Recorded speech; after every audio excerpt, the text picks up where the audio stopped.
Ang kwento ay nagsisimula sa isang binata, na 5 taon nang nakikipaglaban sa sakit na cancer. Ang huling sandali ng kanyang buhay ay nawala at ang kanyang kaluluwa ay nakapasok sa makalangit na kaharian.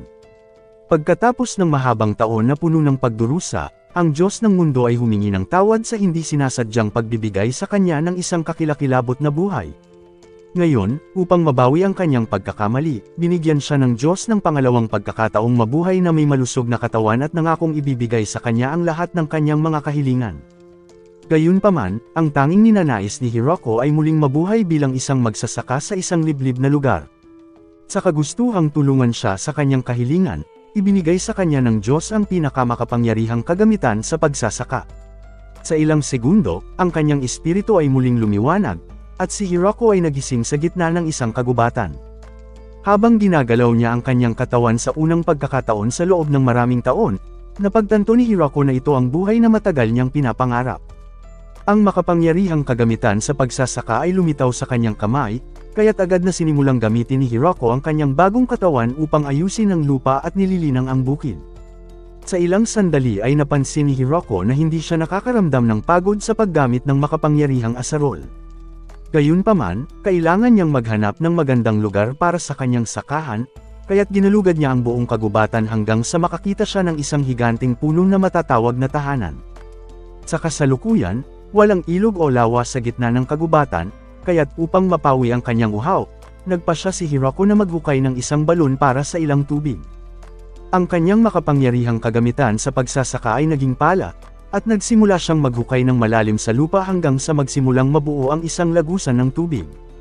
Ngayong mayroon na siyang mapagkukunan ng tubig, sinimulan niyang linisin ang lupa hanggang sa makakita siya ng isang puno na humaharang sa kanyang pagtatanim. Gamit ang kanyang mga natutunan sa kanyang nakaraang buhay, sinubukan ni Hiroko na putulin ito ng madiskarte. Ngunit sa isang hampas gamit ang kanyang makapangyarihang palakol, natumba kaagad ang puno, at agad na tumakbo si Hiroko bago siya nito tamaan. Sa ilang sandali ay kinuha niya ang pinutol niyang puno, ginawa niya itong 4 na tabla gamit lamang ang kutsilyo. Matapos gawing tabla ang lahat ng mga kahoy, nagsimulang lumubog ang araw, ngunit nagpanik si Hiroko upang subukang makagawa ng apoy. Sa kasamaang palad ay naubos ang lahat ng kahoy upang gawing panggatong, kaya't ginugol na lang niya ang buong gabi sa pag-ukit ng isang butas sa higanting puno. Kinaumagahan, nag-imbak siya ng panggatong at nagsimulang gumawa ng apoy upang maiwasan ang parehong pagkakamali. Mahigit 1 araw na ng paglilinis ng lahat ng mga puno sa kagubatan, ngunit hindi pa napagod o nagugutom si Hiroko. Ito ang kapangyarihan ng kanyang mahiwagang kagamitan, at nang siya ay magpapatuloy sa paglilinis ng kagubatan, isang halimaw na kuneho ang sumugod sa kanya, ngunit gamit ang kanyang makapangyarihang patpat ay agad niya itong tinapos. Habang kumakain siya ng hapunan ay nakonsensya siya sa pagtapos sa buhay ng kuneho, ngunit nais niyang magkaroon ng pabrika na paggawaan ng pagkain. Pagkatapos kumain ni Hiroko ay gumawa siya ng isang makabagong palikuran kasama ang silungan para sa kanyang privacy. Nang maayos na ang lahat ay nagsimula siyang magbungkal ng lupa, at maghapong nag-iisip kung anong mga gulay ang dapat niyang unang itanim. Sa oras na siya ay natapos, ito ay gabi na, kaya't siya ay nagpasya na maghanap ng mga buto sa susunod na araw, ngunit sa umaga ang lupain ay mayroon ng mga halamang tumutubo sa lupa. Walang saysay kung paano umusbong ang mga halaman mula sa wala, at naisip ni Hiroko na ito ay isang side effect mula sa kanyang makapangyarihang kagamitan sa pagsasaka. Hindi alintana kung paano ito lumitaw, kaya't nagsimula siyang lumikha ng isang bakod upang protektahan ang mga halaman, at naghukay sa lupa upang maiwasang makalapit ang lahat ng mga hayop na gumagapang.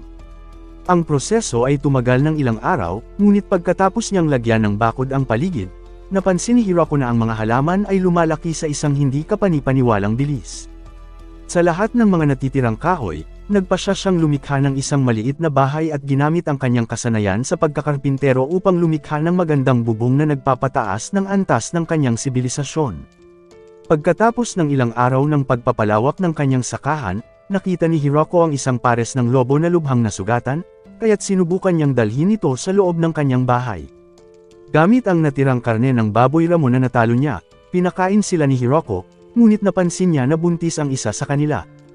Bilang isang bata, ang tanging hiling niya ay magkaroon ng alagang lobo, kaya't nais niyang makasama siya ng mga ito, ngunit ang babae ay nagsimulang manganak at sinubukan niyang bigyan sila ng proteksyon. Ngayon, dinala niya sila sa loob ng bahay at gumawa ng apoy upang panatilihing mainit ang mga ito kapag lumubog na ang araw. Pagkatapos ng mahabang gabing walang tulog, nakita ni Hiroko ang 4 na maliliit na tuta na pinapakain. Upang ipagdiwang ang kanyang malusog na kapanganakan, binigyan sila ni Hiroko ng pinakamasarap na karne na nakolekta niya. Lumipas ang ilang araw, ang mga lobo ay nananatili sa loob ng kanyang kubo, kaya't nagpasya si Hiroko na magtayo ng bagong bahay sa tabi nila. Sa oras na ang mga tuta ay nagsimulang tumakbo sa paligid, ang kanyang mga halaman ay handa na para sa pag-aani, at napansin niya na ang mga kamatis ang unang namumunga. Pinapakain niya ang ilan sa kanyang mga lobo at pinangalanan ang lalaki na Kuro at ang babae na Yuki. Pagkaraan ng ilang linggo, nalaman ni Hiroko ang lahat ng sikreto sa likod ng kanyang makapangyarihang kagamitan sa pagsasaka. Habang iniisip niya ang tungkol sa patatas, ang pinakamakapangyarihang kagamitan ay nagtanim ng mga buto ng patatas sa pamamagitan ng mahika, kaya't ginamit niya ang paraang ito upang likhain ang lahat ng mga pagkaing gusto niya. Bukod pa rito, anumang halaman na itinanim niya gamit ang kanyang makapangyarihang kagamitan ay tutubo ng mas mabilis kaysa sa karaniwang paglaki nito. Nagpapasalamat siya sa katotohanan na binigyan siya ng Diyos ng napakamakapangyarihang bagay, kaya't gumawa si Hiroko ng 2 estatwa upang gunitain ang mga ito. Kalaunan, napagtanto ni Hiroko na ang kanyang pagkain ay naging paulit-ulit, kaya't nagpasya siyang simulan ng pagtatanim ng ilang mga puno. Maaaring tumagal ng ilang taon bago sila magsimulang magbunga, ngunit ang paghihintay ay magiging sulit. Sa paglipas ng ilang linggo, nagsimulang lumaki ang mga lobo at nakakita sila ng isang waterfalls na 30 minuto ang layo. Bagamat ang paggawa ng isang kanal ay magpapabilis sa pagkuha ng sariwang tubig, ngunit ang distansya na kailangan niyang hukayin ay masyadong malayo kaya't nagpasya si Hiroko na tumuon muna sa kanyang base pansamantala. Ngayon, ang sakahan ay patuloy na lumalaki, at nagsimulang magdagdag si Hiroko ng iba't ibang mga halaman para sa kanyang kabuhayan. Gayunpaman, habang lumilipas ang mga buwan ng pag-unlad, nagsimulang makalimutan ni Hiroko ang mga araw ngunit papalapit na ang taglamig. Samantala, wala siyang pagkakataon na maipagpatuloy niya ang pagsasaka sa ganitong estado, at ang mabahong balahibo mula sa mga higanteng kuneho ay naamoy niya dahil nagsimula itong mabulok. Upang magawang mabuhay sa taglamig, nagsimula siyang mangalap ng pagkain at panggatong, ngunit isang araw, dinala siya ni Kuro para makilala ang isang higanteng gagamba. Pagkatapos, sa pamamagitan ng sapot mula sa kanyang buntot ay nagawa niyang lumikha ng panyo na may detalyadong bordado. Ang gagambang ito ay naging bagong mamamayan sa kanyang maliit na sakahan, at ginawa ang lahat ng mga tela bilang kapalit ng ilang patatas. Kung kailangan niya ng damit para sa taglamig, o isang kama na puno ng mga dahon o mga kurtina upang harangan ang malamig na hangin, ang gagambang si Zabutin ay ginagawa ang lahat ng kailangan niya. Ang kanyang maliit na kubo ay unti-unting nagsimulang maging mas sibilisado, at sa wakas ay dumating na ang taglamig. Gamit ang apoy na kanyang ginawa, nakayan ang mabuhay ni Hiroko sa malamig na gabi. Gayunpaman, hindi alintana kung siya ay nakaligtas, dahil nagsisimula siyang malungkot ng husto, nag-aalala na makalimutan niya kung paano makipag-usap sa isang tao. Nang lumipas ang mahabang taglamig at sa wakas ay dumating ang tagsibol, ang mga batang lobo ay lumaki at nagpasyang umalis sa pugad. Ngunit makalipas ang ilang araw, bumalik ang mga lobo kasama ang kanilang mga kasosyo. Subalit hindi lang si Hiroko ang nagulat, dahil bumalik din ang gagamba kasama ang sarili niyang mga anak. Lumalaki na ang bilang ng kanilang pamilya, kaya't nagsimulang magsaka si Hiroko para mapakain niya sila.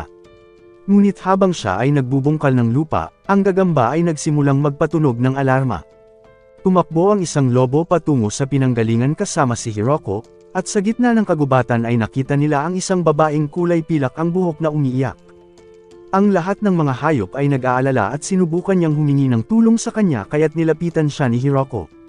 Ngunit habang sinusubukan niyang tulungan siya, nahulog si Hiroko sa bitag nito, at ang babae ay tumalon patungo sa kanya upang kagatin ang kanyang leeg at naging isang vampira. Agad siyang inatake ng mga lobo at sinimulang gawing pagkain, na naging sanhi ng kanyang pagbabago at muling bumalik sa kanyang maliit na anyo. Ngayon, iniisip ni Hiroko kung kaaway niya ba ito, ngunit sinabi ng dalaga na ang dahilan kung bakit kailangan niyang sipsipin ang kanyang dugo ay para mabawi ang kanyang lakas bago siya malanta. Gayunpaman, si Hiroko ay nakaramdam ng sama ng loob dahil sa kanyang mga lobo na binugbog siya, kaya't inalok niya ito ng isang kagat sa kanyang leeg, at sinimulang sipsipin ng vampira ang kanyang dugo. Matapos niyang sipsipin ang lahat ng likido mula sa kanyang katawan, dinala siya ni Hiroko sa paligid ng kanyang sakahan. Ito ang unang beses na nakakita siya ng mga hindi pangkaraniwang prutas, at nang sinubukan niyang tikman ang isa sa mga ito ay iniisip niya na masarap ang lasa. Natutuwa si Hiroko na mayroong nag-e-enjoy sa kanyang pagkain, at sa puntong ito ay natagpuan niya ang isang babae na makakasama niya sa mundong ito na puno ng kalungkutan. Pagbalik sa kanyang bahay, napagtanto ni Hiroko na ang araw na ito ay puno ng mga magagandang pangyayari, at iniisip kung ang isang bagay na tulad nito ay mangyayari muli. Ang pangalan ng babae ay Lululisi, at tinanong siya nito kung maaari siyang bumisita sa susunod na linggo. Ngunit may ibang hiling si Hiroko, at tinanong niya ito kung maaari siyang manatili sa kanyang bahay habang buhay. Ayaw ni Hiroko na panandalian lamang ang lahat dahil ang nararamdaman niya sa kanya ay kakaiba, kaya't iniisip ni Lululisi na sinusubukan nitong mag-propose sa kanya.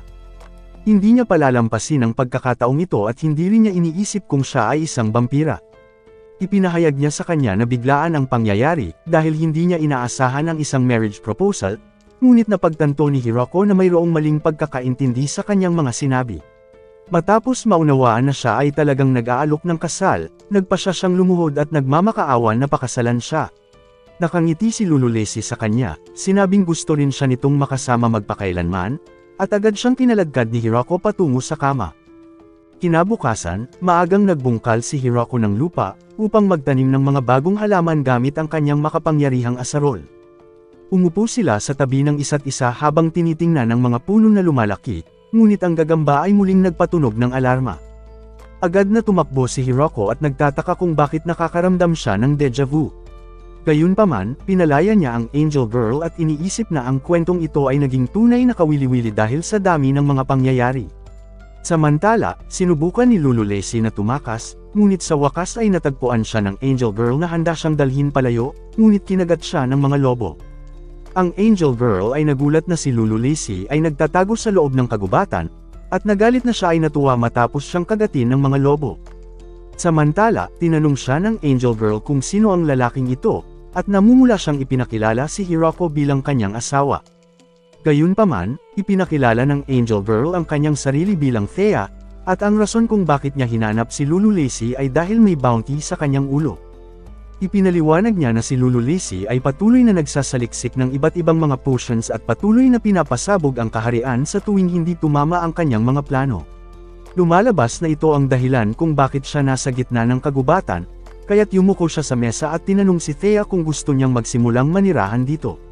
Nangako si Lululisi na ipapakita sa kanya ang lahat ng mga pananim, kasama na rito ang talong ni Hiroko at ang iba pang mga gulay. Kalaunan, dinala siya ni Lululisi upang ipakita sa kanya ang paligid ng bukid, at sinubukan ni Hiroko na turuan siya kung paano mag-ani ng repolyo. Pagkatapos, inihanda niya ito bilang pagkain, at nilagyan niya ito ng asin bago iniabot sa kanya. Napagtanto ni Thea na ito ay masarap, at pagkatapos ng mahabang araw ng pagsasaka, nilinis nila ang kanilang sarili gamit ang kanilang mahiwagang kakayahan. Sa loob ng kanyang bahay, sinubukan niyang tikman ang mga strawberry sa unang pagkakataon, at sinabi sa kanya ni Lululisi na ipapakita nila sa kanya kung paano gumawa ng strawberry cream pie sa susunod na araw. Ito ang simula ng kanilang buhay na magkasama, at sa tingin niya ay nasiyahan siya sa strawberry cream pie, kaya't humingi siya sa kanya ng higit pang mga strawberry. Ngunit, iniisip ni Hiroko na ang pag-ani ng sobra ay magreresulta sa pagkasira ng pagkain. Habang patuloy sila sa paglalakad, napansin ni Hiroko ang mga bagong tuta ni Kyuro, at nagpa siya na magtayo ng bagong tahanan para sa kanila sa bakanting lote sa tabi ng kanilang sakahan. Matapos niyang itayo ang kanilang bahay, napansin niya ang mga maliliit na gagamba na naglalabas ng kanilang mga sapot upang lumipad. Kasabay nito ay sinabi sa kanya ni Thea na aalis din siya sandali at nagsimulang lumipad gamit ang kanyang mga pakpak. Pagkaraan ng ilang araw ay bumalik siya at nagdala ng higit pang mga babae upang idagdag sa kanyang sakahan. Nagtataka si Hiroko kung bakit walang mga lalaking elf, ngunit inihayag ni Thea ang malungkot na katotohanan na kinailangan nilang tanggapin. Sa panahon ng Great War, ang buong populasyon ng kalalakihan ay nawasak, at sila ay gumagala sa kagubatan hanggang ngayon. Samantala, ang nais lamang nila ngayon ay magkaroon ng maraming anak, at nagmakaawa kay Hiroko na tulungan sila. Sa pagdami ng populasyon ng kanilang nayon, sinimulan ni Hiroko na magtayo ng mas malaking bahay para sa kanilang lahat upang manirahan kasama sila. Ang kanilang mga kasanayan sa pagkakarpintero ay nagbigay daan sa kanila na itayo ang bahay sa loob lamang ng 10 araw, at naisip nila na ito ay mas maganda kaysa sa maruming kubo ni Hiroko. Kahit papaano ay nais ni Hiroko na sa maluwag na bahay na ito ay makakaramdam sila ng ligtas at kapayapaan. Sa paglipas ng mga araw, gusto siyang pasalamatan ng pinuno ng babaeng elf sa pagpapatira sa kanila sa pamamagitan ng pagmimina at pagpapanday para sa kanya.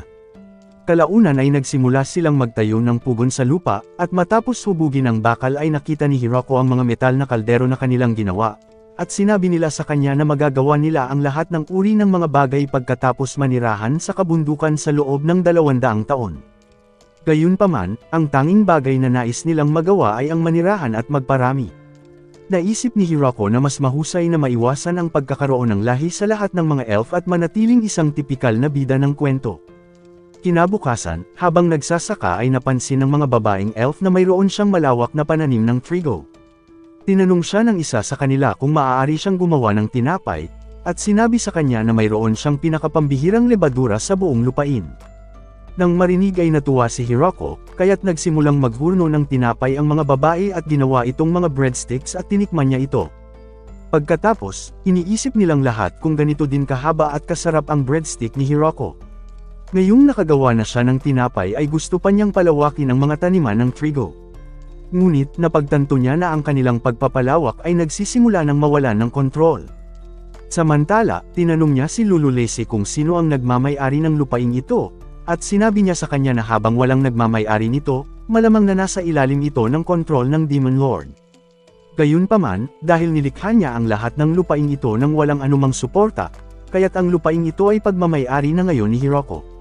Sa gabi, nagtitipon ang mga babae at nagtataka kung paano nagawang paamuhin ni Hiroko ang Inferno Wolves at ang Demon Spider. Kahit na ang mga pananim na ganito ay hindi dapat tumutubos sa lupaing ito, at nagsimula silang magtaka kung bakit wala siyang kaalam-alam tungkol sa kanilang mundo. Sa kasalukuyan, napagtanto ni Hiroko na matagal na niyang hindi nagagawa ang daluyan ng tubig, kaya't nagpasya siya na gawin itong misyon bukas. Kinaumagahan, nakita ni Hiroko si Zabutin na itinuturo ang isang reyna ng bubuyog, at nagpasya si Hiroko na magtayo ng isang bee house upang gumawa sila ng honey para sa kanya. Pagkatapos, ginugol niya ang buong hapon sa paghahanda ng isang imbakan, at agad nilang sinimulan ang paggawa ng isang konkretong daluyan ng tubig. Samantala, ang mga babaeng elf ay yumuko upang matiyak na lahat sila ay nakapwesto sa tamang lugar. Habang nakatuon sila sa paggawa ng mahihirap na gawain, pinunan ni Hiroko ang lahat ng kanilang mga butas gamit ang kanyang matigas na maso. Dahil sa kanilang kahusayan, ang daluyan ng tubig ay natapos sa loob lamang ng isang araw, at ang imbakan ng tubig ay napuno na. Ito ay nagpapahintulot sa kanila na diligan ang mga pananim ng mas mabilis, ngunit napansin ni Hiroko na ang imbakan ay nakakakuha din ng isda nang hindi gumagawa ng anumang trabaho. Kalaunan, nakita siya ng mga babaeng elf na nagluluto ng isda, at alam nilang mula ito sa kagubatan ng kamatayan, kaya't iniisip nila kung talagang ligtas itong kainin. Natapos itong ihanda ni Hiroko at sinubukan niyang bigyan sila ng ilan, ngunit sinabi nila sa kanya na gusto nila ng ibang uri ng karneng hapunan. Walang ideya si Hiroko kung anong uri ng karne ang kanilang pinag-uusapan, kaya't sinimulan niya itong kainin at nalaman na ito ay masarap. Samantala, pareho itong tinikman ng dalawang babae at napagtanto na ito ay masarap, at ang iba pang mga elf ay gusto ring tikman ang niluto niyang isda. Upang matuwa silang lahat, sinimulan ni Hiroko ang pagkuha ng mas maraming isda, at pinapanatili itong sariwa sa pamamagitan ng paglalagay ng asin at nagnanais na palawakin pa ang uri ng kanilang pagkain. Sinubukan ni Hiroko ang pagbubungkal ng lupa at iniisip ang tungkol sa palay, at habang ito ay lumalaki ay nawala ang texture ng palay. Dahil mayroon silang daluyan ng tubig na ginawa, nagpasya siyang magsimulang magtayo ng rice paddy kasama ang mga babaeng elf. Matapos siyang magbungkal ng lupa sa loob ng ilang oras, tinanggal ni Hiroko ang floodgate at humingi ng tulong sa mga babae. Nagsimulang mabasa ang lahat ng babaeng elf at hindi nagustuhan ni Thea ang malapot na putik. Gayunpaman ay sabay silang yumuko at itinanim ang lahat ng tanim na palay. Pagkalipas ng ilang linggo ay handa na ang lahat ng mga palay para anihin, at sinabit ni Hiroko ang mga palay upang ibilad sa araw. Umanga si Thea na alam ni Hiroko ang lahat ng ito, ngunit nagpapasalamat si Hiroko na palagi siyang nanunood ng isang farming idol bago siya namatay sa sakit na cancer. Nang matuyo na ang lahat ng palay, ginamit ni Hiroko ang kanyang kagamitan sa pagsasaka upang lumikha ng thresher at ipinakita sa kanila kung paano anihin ang palay. Nakita ng mga babae ang lahat ng trabahong kailangan upang ihanda ang bigas at nagtanong kung tapos na ba siya, ngunit isiniwalat ni Hiroko na may isa pang hakbang. Pagkatapos ay naghanda si Hiroko na lutuin ang kanin, at hiniling kay Lulu Lacy na gamitin ang kanyang mahika upang gumawa ng apoy. Ngayon ay naghanda siyang ilabas ang kanyang matinding pampasabog, upang sunugin ang lahat ng bagay hanggang sa maging abo.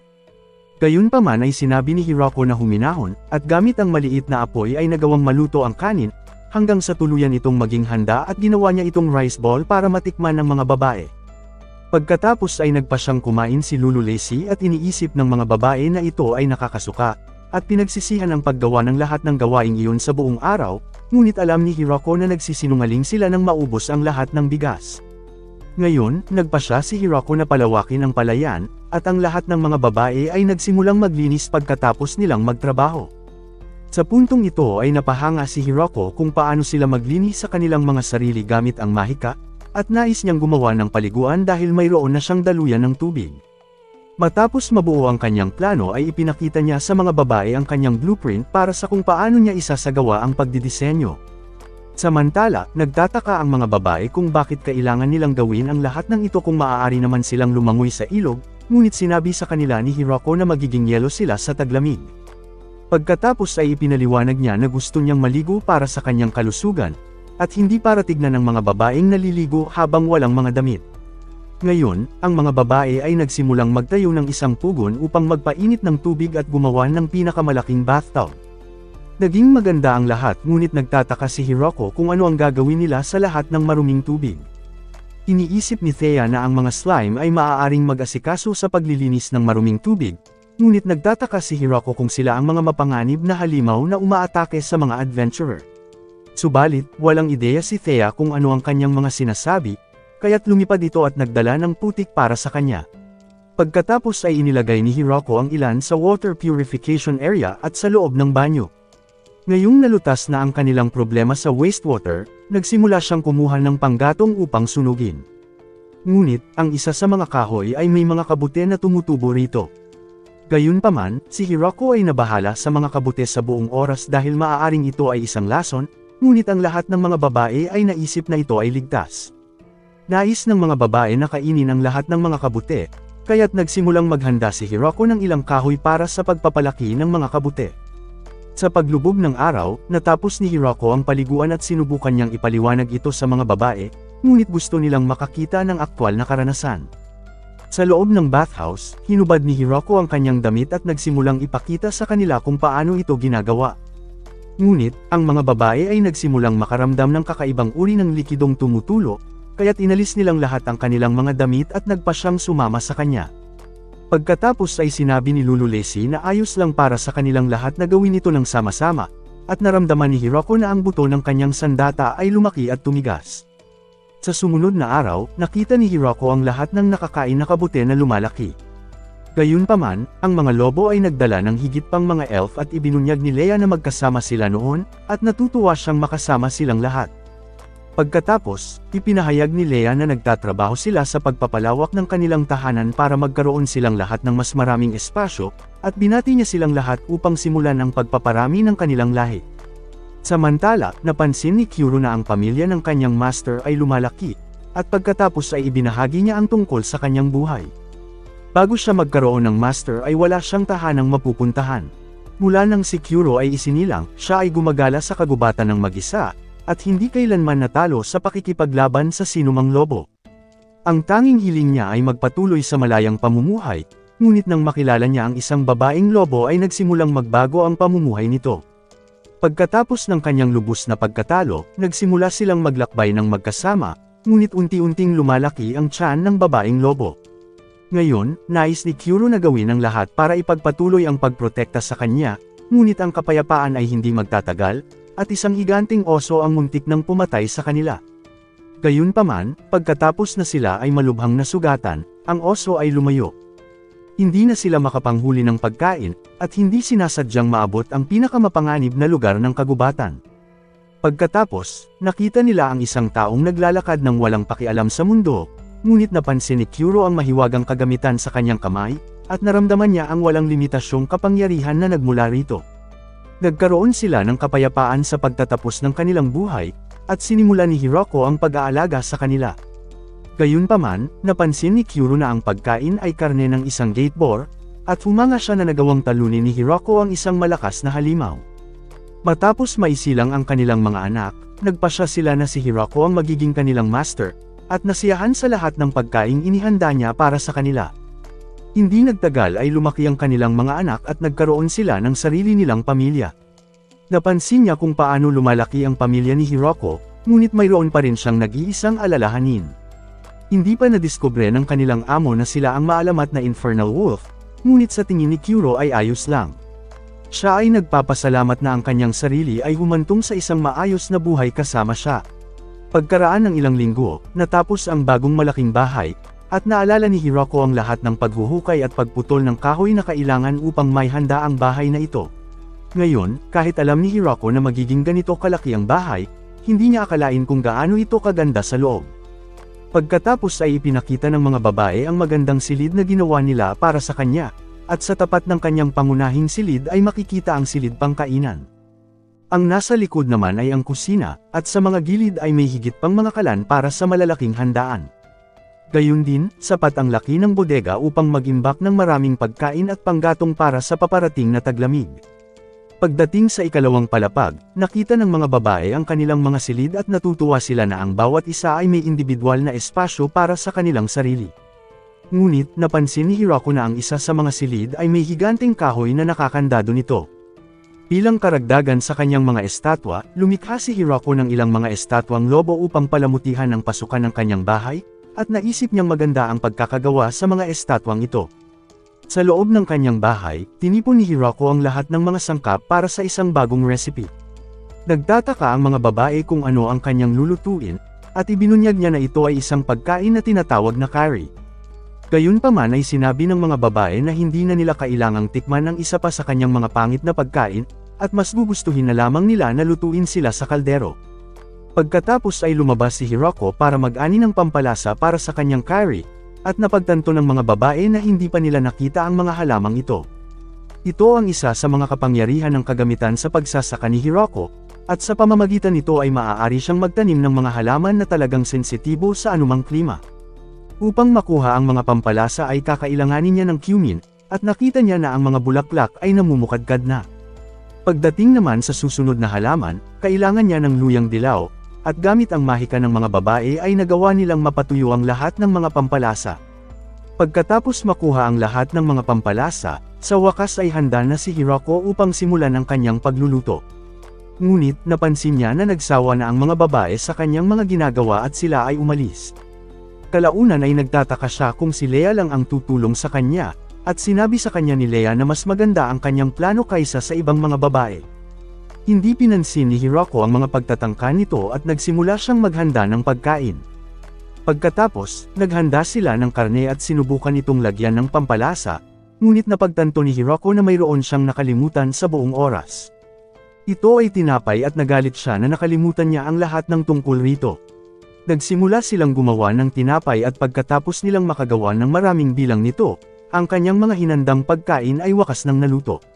Nagtipon ang lahat ng mga babaeng elf upang subukang tikman ang kanyang nilutong curry, at naisip nila na ito ay mukhang tae. Ngunit hinikayat sila ni Hiroko na tikman ito, at kumuha ng isang kagat sina Lulu Lacey at si Thea. Pagkatapos ay sinabi ng mga babae sa kanya na hindi lang ito mukhang tae, kundi pati na rin ang lasa ay katulad ng tae. Subalit, tumakbo silang lahat upang kumuha ng ikalawang serving, kaya't nagtataka si Hiroko kung bakit lahat sila ay kumain nito hanggang sa mabusog. Iniisip ni Hiroko kung niloloko lang siya ng mga ito, ngunit ang hindi niya alam ay lahat sila ay nagkukunwaring nagustuhan ang pagkain dahil ibang klaseng karne ang gusto nilang kainin. Malapit nang dumating ang taglamig at dahil mananatili sila sa karamihan ng kanilang oras sa loob ng bahay, kaya't ilang linggo ang ginugol ni Hiroko sa pangangalap ng mas maraming panggatong hanggat maaari. Sa panahon ng taglamig ay matutulog si Zabutin sa tuktok ng puno, kaya't dinalhan siya ni Hiroko ng ilang patatas at kumuha ng mga karagdagang kumot para sa taglamig. Samantala, si Kuro at ang iba pang mga lobo ay hindi makahanap ng maayos na pagkain, kaya't ginagawa nila ang lahat ng kanilang makakaya upang kainin ang dinalang karne ni Thea. Nang maayos na ang lahat ng mga pangangailangan para sa taglamig ay nagtataka siya kung paano mapapanatiling sariwa ang kanyang mga gulay. Ngayon, nilikha niya ang isang kahon na tinatakpan ng kumot, at nilalagyan ng nyebe para maging isang freezer. Kahit na mayroon na siyang makapangyarihang kagamitan sa pagsasaka, nais pa rin ni Hiroko na subukan ng mahika kahit isang beses lang. Kalaunan, sinubukan ni Lulu Lacy na turuan siya kung paano gumamit ng ignition spell, at ipinaliwanag na natural lang na hindi siya makakatawag ng golem sa unang pagkakataon.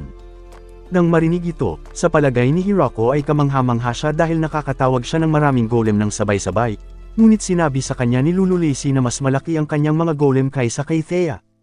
Pagkatapos ay iniisip ni Hiroko na lahat sila ay kamangha-mangha sa paggamit ng mahika, habang siya ay walang ibang magagawa kundi ang pagiging magsasaka. Gayunpaman, sinabi sa kanya ni Lulu Lacy na siya ang nakakahanga rito. Kung wala si Hiroko, ang buong nayon ay magugunaw, at nagagawa niyang ipagpatuloy ang pagpapakain sa kanila dahil sa kanyang kasipagan. Ipinahayag ni Lulu Lacy na siya lamang ang makakagawa nito at ngumiti siya sa kanya. Dumating na ang panahon ng taglamig at nagsimulang magtambak ang nyebe. Sa lahat ng oras na ginugugol nila sa loob ng bahay, nagpasya si Hiroko na bumuo ng ilang klasikong laro tulad ng reversi at chess. Pagkatapos, tinuruan niya sila kung paano laruin ang larong ito, at naisip ni Lulu Lacy na napakasimple nito para maging masaya. Ngunit sinabi sa kanya ni Thea na ang mga simpleng panuntunang iyon ay magbibigay daan sa mga komplikadong hamon. Sinabi niya kay Thea na tama siya, kaya't nagalit si Lulu Lacy at sinubukan niyang labanan si Thea para sa isang laro. Pagkaraan ng 2 oras, malapit nang matalo si Lulu Lacy at napansin ni Hiroko na nanginginig ang kanyang mga kamay. Samantala, nagkunwari siyang nadulas ang kanyang mga kamay, at humingi siya ng tawad dahil kailangan nilang simulan ang lahat sa umpisa. Ngunit ginamit ni Thea ang kanyang mahika upang ibalik ang lahat ng mga piraso ng eksakto kung nasaan sila. Gayun din, sinabi ni Thea sa kanya na nakakahiya na siya ay naglalaro na parang bata, at sinubukan ni Hiroko na tingnan kung ano ang kalagayan ng iba. Samantala, nakita niya ang 2 babae na naglalaro ng mapayapa, at itinuro ni Kyuro kung saan ang pinakamagandang posisyon. Pagkatapos, nagulat si Hiroko kung paano naiintindihan ni Kyuro ang mga patakaran, ngunit nakita niya ang iba pang mga lobo na naglalaro ng tama. Kahit na mukhang cute sila sa unang tingin ay nakakaramdam si Hiroko ng matinding aura na nagmumula sa kanila. Gayunpaman ay nagpasya si Lulu Lacy na makipaglaro laban sa kanila, dahil tiyak na hindi siya matatalo, ngunit hindi naging maganda ang resulta ng laro. Ang 4 sa kanila ay nagsimulang maglaro ng mahjong, at iniisip ni Hiroko na siya ang may kalamangan dahil sa kung gaano kahirap ang mga patakaran. Ginawa niya ito upang ipaghiganti si Lulu Lacy, ngunit ang lahat ng mga babae ay ganap na tumalo sa kanya.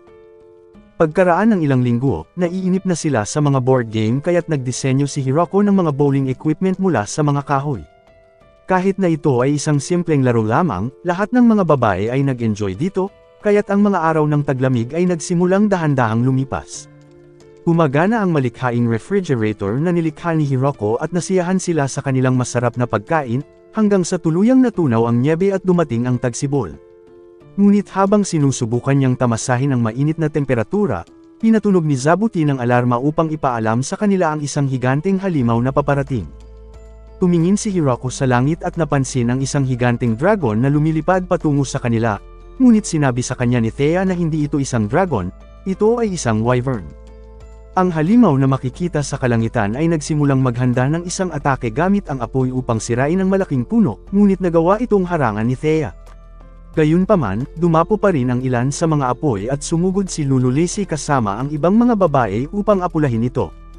Nagtataka si Hiroko kung ano ang maaari niyang gawin sa sitwasyong ito, at nais niyang gawin ang anumang posible upang maprotektahan ang lahat ng mga babae. Habang ikinuyom niya ang kanyang kamao ay lumitaw ang isang sibat, at itinutok niya ito sa langit at ibinato ng buong lakas. Ang sibat ay direktang tumama sa depensa ng wyvern na tumusok sa kanya, at tinamaan ang mga pakpak nito.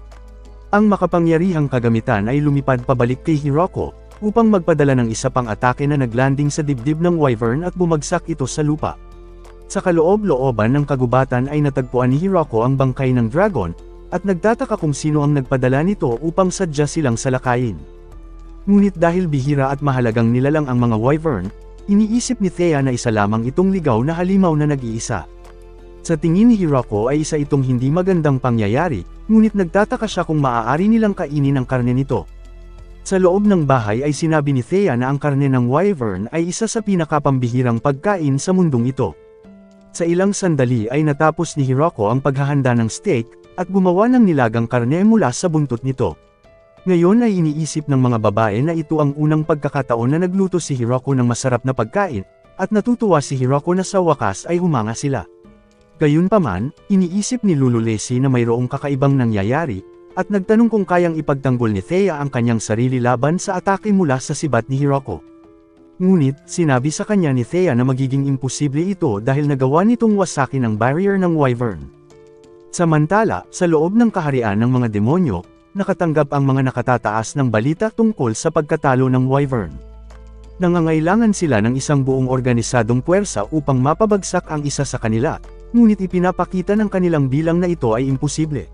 Nataranta ang mga general at nababalot ng takot sa kung paano nangyari iyon, at may isa pa sa kanila na gustong magbitiw sa tungkulin.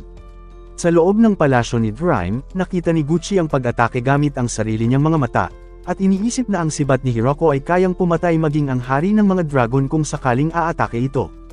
Kinaumagahan, iniisip ni Hiroko na may kulang pa rin sa kanilang mga pagkain, at napagtanto niya na ito ay grape juice.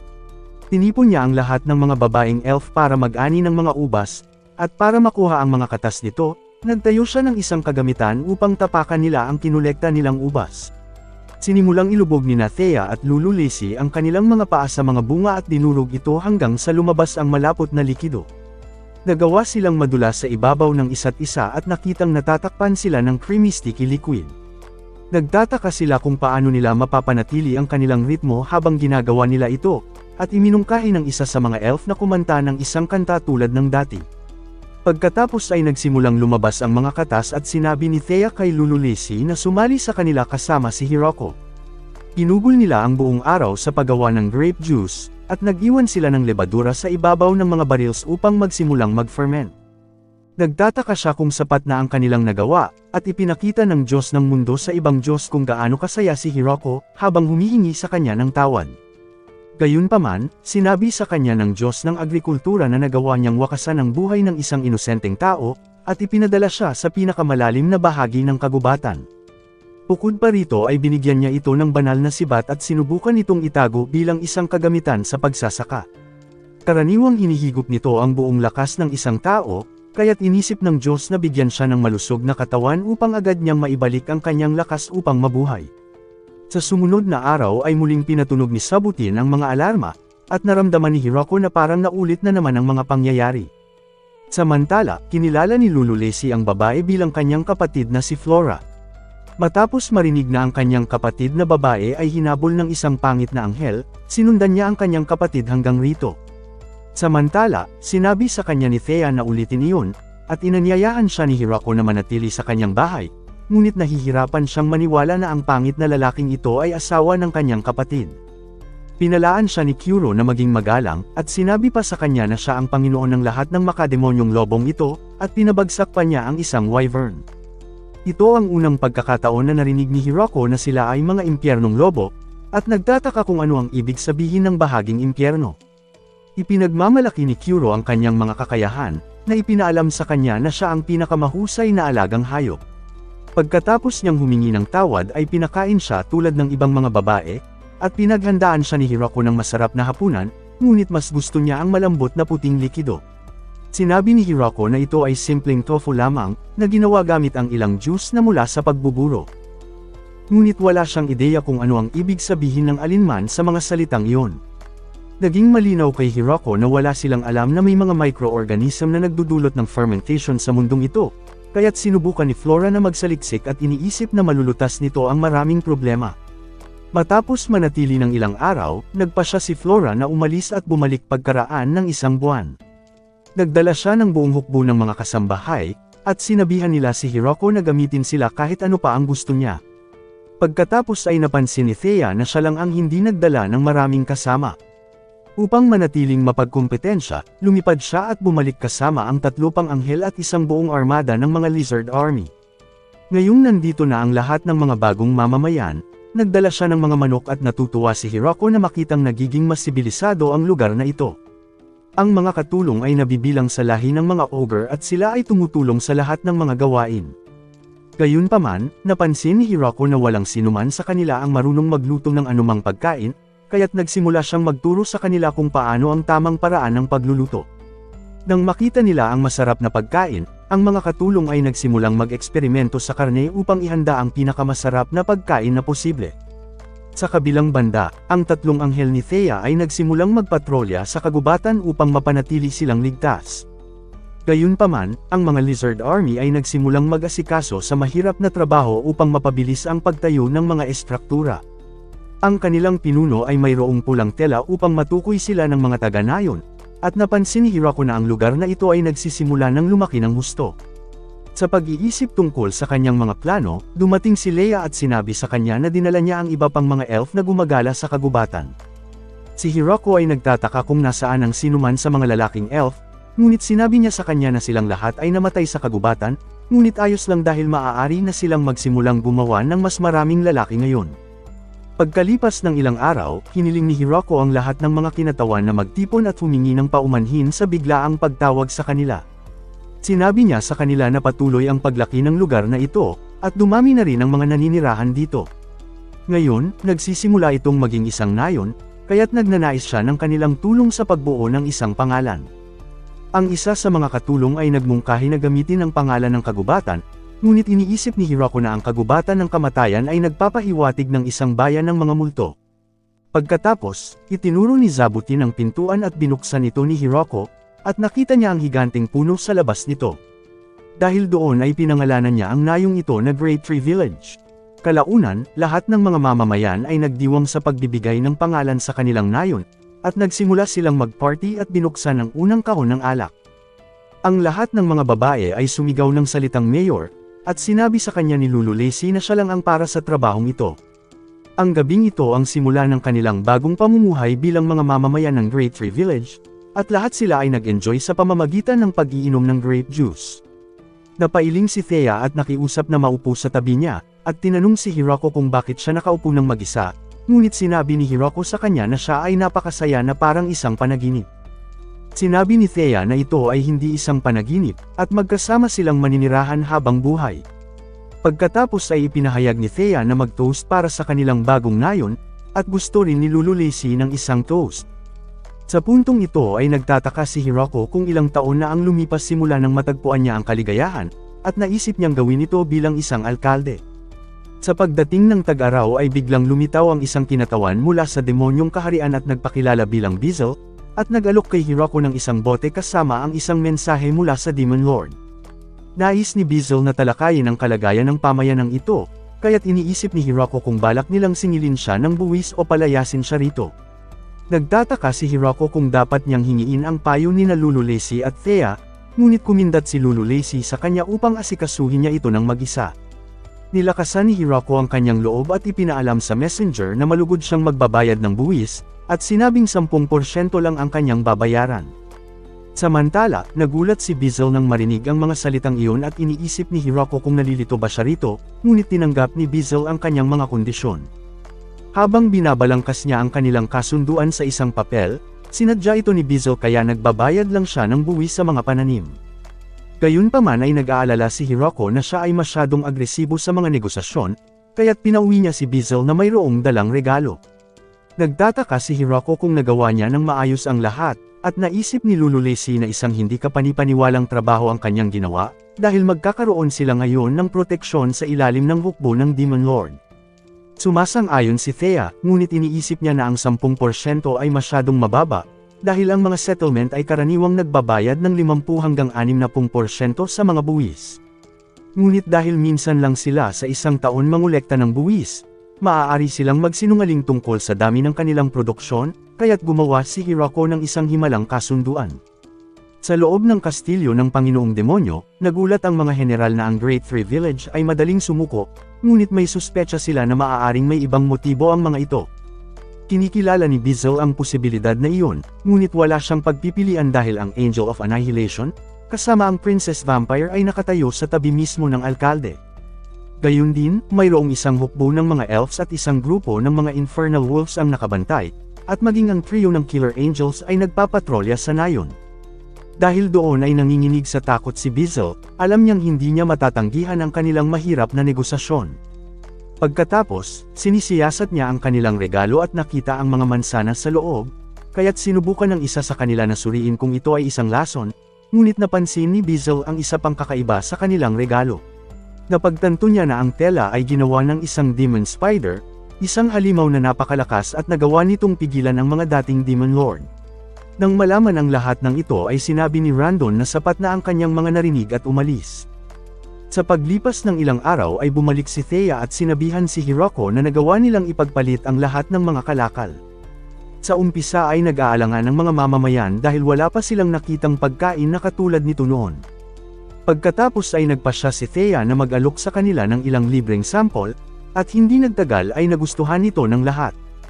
Gayun din, nagbenta pa sila ng mga alak na dapat ay para kay Drime, kaya't nangako si Hiroko na bigyan siya ng ilang grape juice ngayong gabi. Sinabi ni Thea na tinanong ng alkalde kung maaaring tumira ang ilang mga taga-nayon sa Great Tree Village. Sila ay nasa 20 residente, at lahat sila ay mga dalagang babae. Nag-aatubiling pumayag si Hiroko, ngunit sa kondisyon na makakuha sila ng hindi bababa sa 2 anak.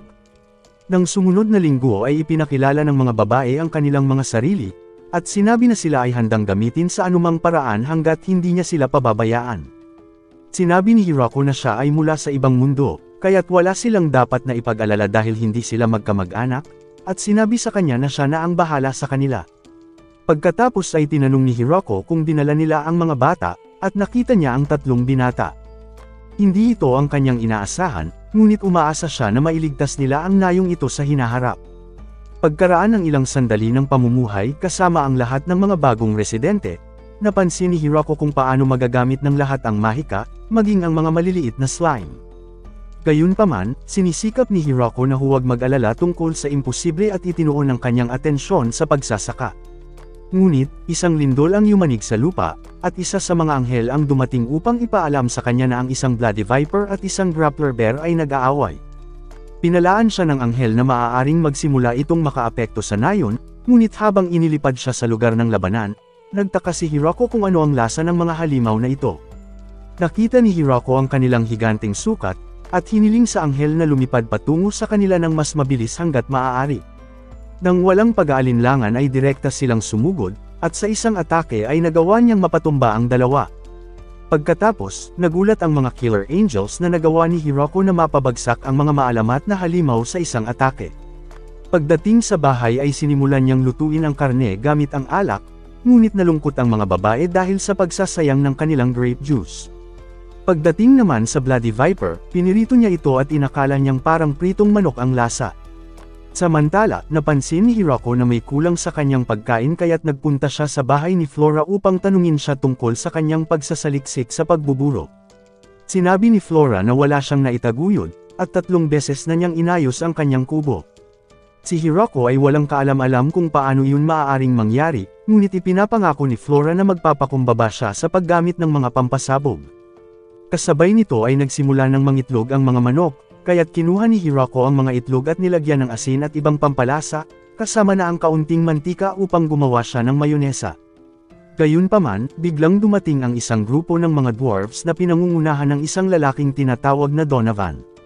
Nabalitaan nila ang tungkol sa grape juice at humingi ng paumanhin dahil wala silang pera, ngunit mayroon silang teknolohiya na kinakailangan upang lumikha ng pinakamasarap na alak mula sa ibang planeta.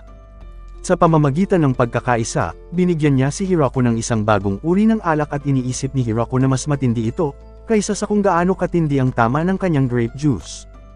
Ang grupo ni Donovan ay nagtapos sa pananatili sa nayon upang gumawa ng higit pang mga alak, kaya't nagsagawa si Hiroko ng isang party upang ipagdiwang ang pagsali ng mga Beast Girls at mga dwarf sa kanilang nayon. Si Drime ay muling bumalik upang uminom ng alak, at si Lulu Lacey ay natutuwa na siya ang isa sa nagpapayaman sa kanilang nayon. Gayunpaman, itinali siya ng kanyang tauhan at kinaladkad palayo, at pinasalamatan si Hiroko ni Donovan sa pagtanggap sa kanila. Habang umiinom ng alak si Hiroko, napagtanto niya na sa wakas ay may matandang lalaki na siyang makakasama, kaya't sinubukan niya itong tanungin kung alin sa mga babae ang nagustuhan niya. Iniisip ni Donovan na magaganda ang lahat ng mga babae, ngunit mas gusto niya ang mga babaeng may balbas. Ngayon, napagtanto ni Hiroko na baka mapilitan ng mga babae na makita ang kanyang kaunting panghihikayat pagkatapos ng lahat. Kinaumagahan, direktang lumipad ang isang dragon patungo sa nayon, at sinubukan ni Hiroko na pigilan ito bago ito magdulot ng anumang problema. Sa puntong ito ay dumating si Dream upang salubungin ang isang dragon, ngunit lumilitaw ang ikatlong dragon na may nakakatakot na aura, kaya't inilunsad ni Hiroko ang kanyang sibat upang iligtas si Dream. Sa huling sandali ay halos hindi nakaiwas ang dragon, ngunit ipinaalam sa kanya ng tauhan ni Dream na hindi sila mga kalaban na ikinagulat ni Hiroko. Pagkatapos ay ipinakilala niya ang dalawang babae at sila ang asawa at anak ni Dream. Samantala, tinanong siya ni Hiroko kung bakit nandito ang kanyang asawa at anak, at sinubukan ni Dream na ipaliwanag ang sitwasyon. Sinabi niya na palagi siyang lumalabas ng bahay sa gabi, kaya't nag-aalala si Mommy Milker na makakahanap siya ng bagong asawa. Sinubukan ni Dream na ipaliwanag na ang lahat ng ito ay tungkol sa politika, at sa palagay ni Mommy Milker ay nakumpirma na ang lahat ng kanyang hinala. Si Dream ay nakiusap sa kanila na huwag pangunahan ang kanyang desisyon, dahil kung tutuusin ay mayroon din siyang maliit na pangungumbinsi, kaya't wala siyang lakas ng loob na magkaroon ng ganoong relasyon. Humingi ng paumanhin si Hiroko sa pagpapalala ng sitwasyon, ngunit sinabi ni Dream na hindi niya ito kasalanan at sinabihan silang humingi ng tawad. Humingi ng paumanhin sila Stismon sa muntik niyang pagsunog sa nayong ito, at humingi ng paumanhin si Mommy Milker dahil halos mapatay siya ni Hiroko nang matapos niyang ihagis ang kanyang sibat patungo sa kanya. Natutuwa si Hiroko na naging maayos ang lahat sa huli, at pagkatapos niyang umalis ay tinanong ni Dream ang kanyang asawa kung naiintindihan niya ang ginagawa nito sa buong panahon. Sa kabila ng kanilang kakulangan ng miyembro, tanging sibat lamang ni Hiroko ang makakapagpabagsak sa kanilang buong kaharian. Gayunpaman, hindi magagawang iwasan ni Mommy Milker ang sibat kung hindi dahil kay Zabuti na ang gagambang kaibigan niya. Pagkatapos, sinabi niya kay Lastismo na ibibigay niya sa kanya ang isang napakahalagang trabaho. Siya ay maninirahan sa nayong ito ng ilang sandali, dahil hindi nila pwedeng baliwalain ang ganitong uri ng kapangyarihan. Ngayon, umaasa siya na kahit papaano ay makakatiyak sila na ang kapangyarihan ni Hiroko ay hindi kailanman magagamit laban sa kanila. Tinanong siya ni Dream kung sigurado ba siya tungkol rito, ngunit sa palagay ni Mommy Milkers ay ito ang pinakamagandang gawin para kay Lasty. Malugod siyang tinanggap ni Hiroko, ngunit agad na napagtanto ni Hiroko na siya ay napakalakas, at kahit na ang kanyang mga pagbahing ay tinatangay ang lahat ng mga bagay na nasa kanyang paligid. Nagtataka si Hiroko kung para saan ang mga dragon, at ipinaliwanag sa kanya ni Thea na ang mga dragon katulad ni Dream ay matalino at may kaalaman, kaya't iniisip ni Hiroko na magiging mabuti siya para sa mga diplomatikong relasyon. Sa susunod na pagbisita ni Bizzle sa kanila, nakita niya si Lasty at agad itong nakilala. Samantala, tinanong siya ni Lasty kung ano ang dahilan ng kanyang pagpunta sa nayon, at sinubukan ni Bizzle na humingi ng mga dalandan. Ngunit, sinabi ni Lasty na naubos na ang mga dalandan, kaya't sinubukan na lang niyang humingi ng ilang mga prutas. Si Bizzle ay kinakabahan habang nakatingin sa kanyang mga sungay, at sinabing kukuha siya ng 10 kahon ng kung ano man ang kanyang sinabi.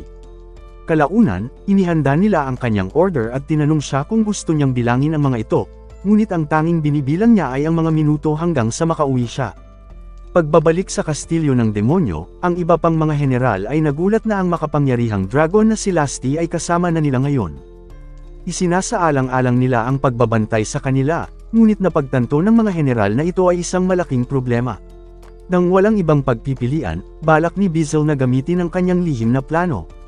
Sa loob ng kanyang bahay ay pinapapasok niya sa kanyang silid ang kanyang anak na si Flora. Pagkatapos, ipinahayag ni Bizzle na maninirahan siya sa Great Free Village at susuriin niya ang kanilang lakas militar. Sinabi ni Flora na tiyak na magtatagumpay siya at biglang lumipad patungo sa kanilang nayon. Pagdating sa pasukan ay nagpakilala si Lasty, ngunit alam na ni Flora kung gaano siya kalakas. Habang nagmamasid siya sa paligid ng nayon, napansin ni Flora na mayroong iba't ibang uri ng mga residente. Sa loob ng kanilang punong tanggapan, napansin niya ang vampire princess na nakatira doon, at pinamumunuan ng Angel of Annihilation ang 3 execution angels. Bukod pa rito ay mayroon pa silang mga elves, ang nang-aagaw ng mga lalaki at nagpapahirap sa kanila. Base sa kanyang mga obserbasyon, napagtanto niya na walang pagkakataon na manalo ang kanilang militar. Gayunpaman, pagkatapos makita ang mga Infernal Wolves at mga Demon Spider na magkakasama, nawala ang lahat ng kumpiyansa sa kanyang katawan. Sa pamamagitan ng larawan na kanyang ginawa, napag-alaman niya na ang alkalde na lang ang natitira, at siya ay dapat na mas malakas kumpara sa lahat. Nagtataka siya kung gaano kalakas si Hiroko, ngunit nakita niya ito na naglalakad at nagtataka kung bakit nakatira ang isang mahinang tao sa nayong ito. Samantala, tinanong siya ni Hiroko kung naliligaw ba siya, ngunit sinabi niya sa kanya na hindi niya kailangan ng mahinang tao na nag-aalala tungkol sa kanya. Sa kabilang banda ay tinanong niya si Lasty tungkol kay Hiroko, at sinabi ni Lasty na kakakilala lang niya sa alkalde. Kahit na siya ay isang tao, ngunit ang taong ito ay kayang magbigay ng panganib sa kanilang mundo.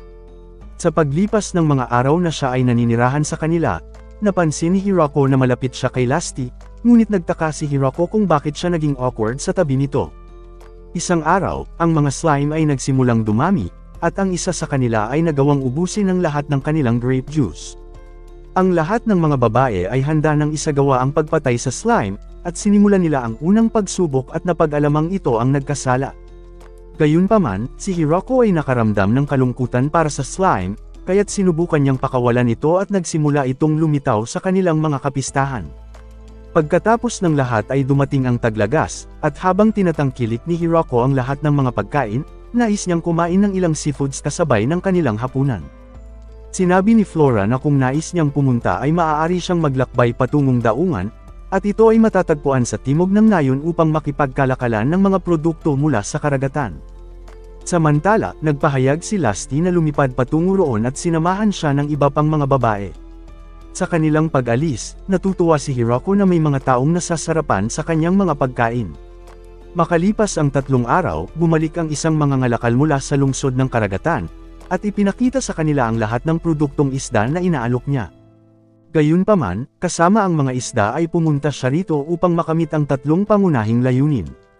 Ang una ay ang maayos na pagbati sa alkalde ng nayong ito, ang pangalawa ay ang pagsisimula ng negosasyon sa pangkalakalan, at ang pangatlo ay ang pagiging opisyal na ambasador para sa bayang ito. Sa kanyang mga taon ng karanasan, matutulungan niya ang Great Tree Village na paramihin ang kanilang mga kita ng maraming beses, kaya't nagpa siya ang mga babae na tingnan ang kanyang panukala.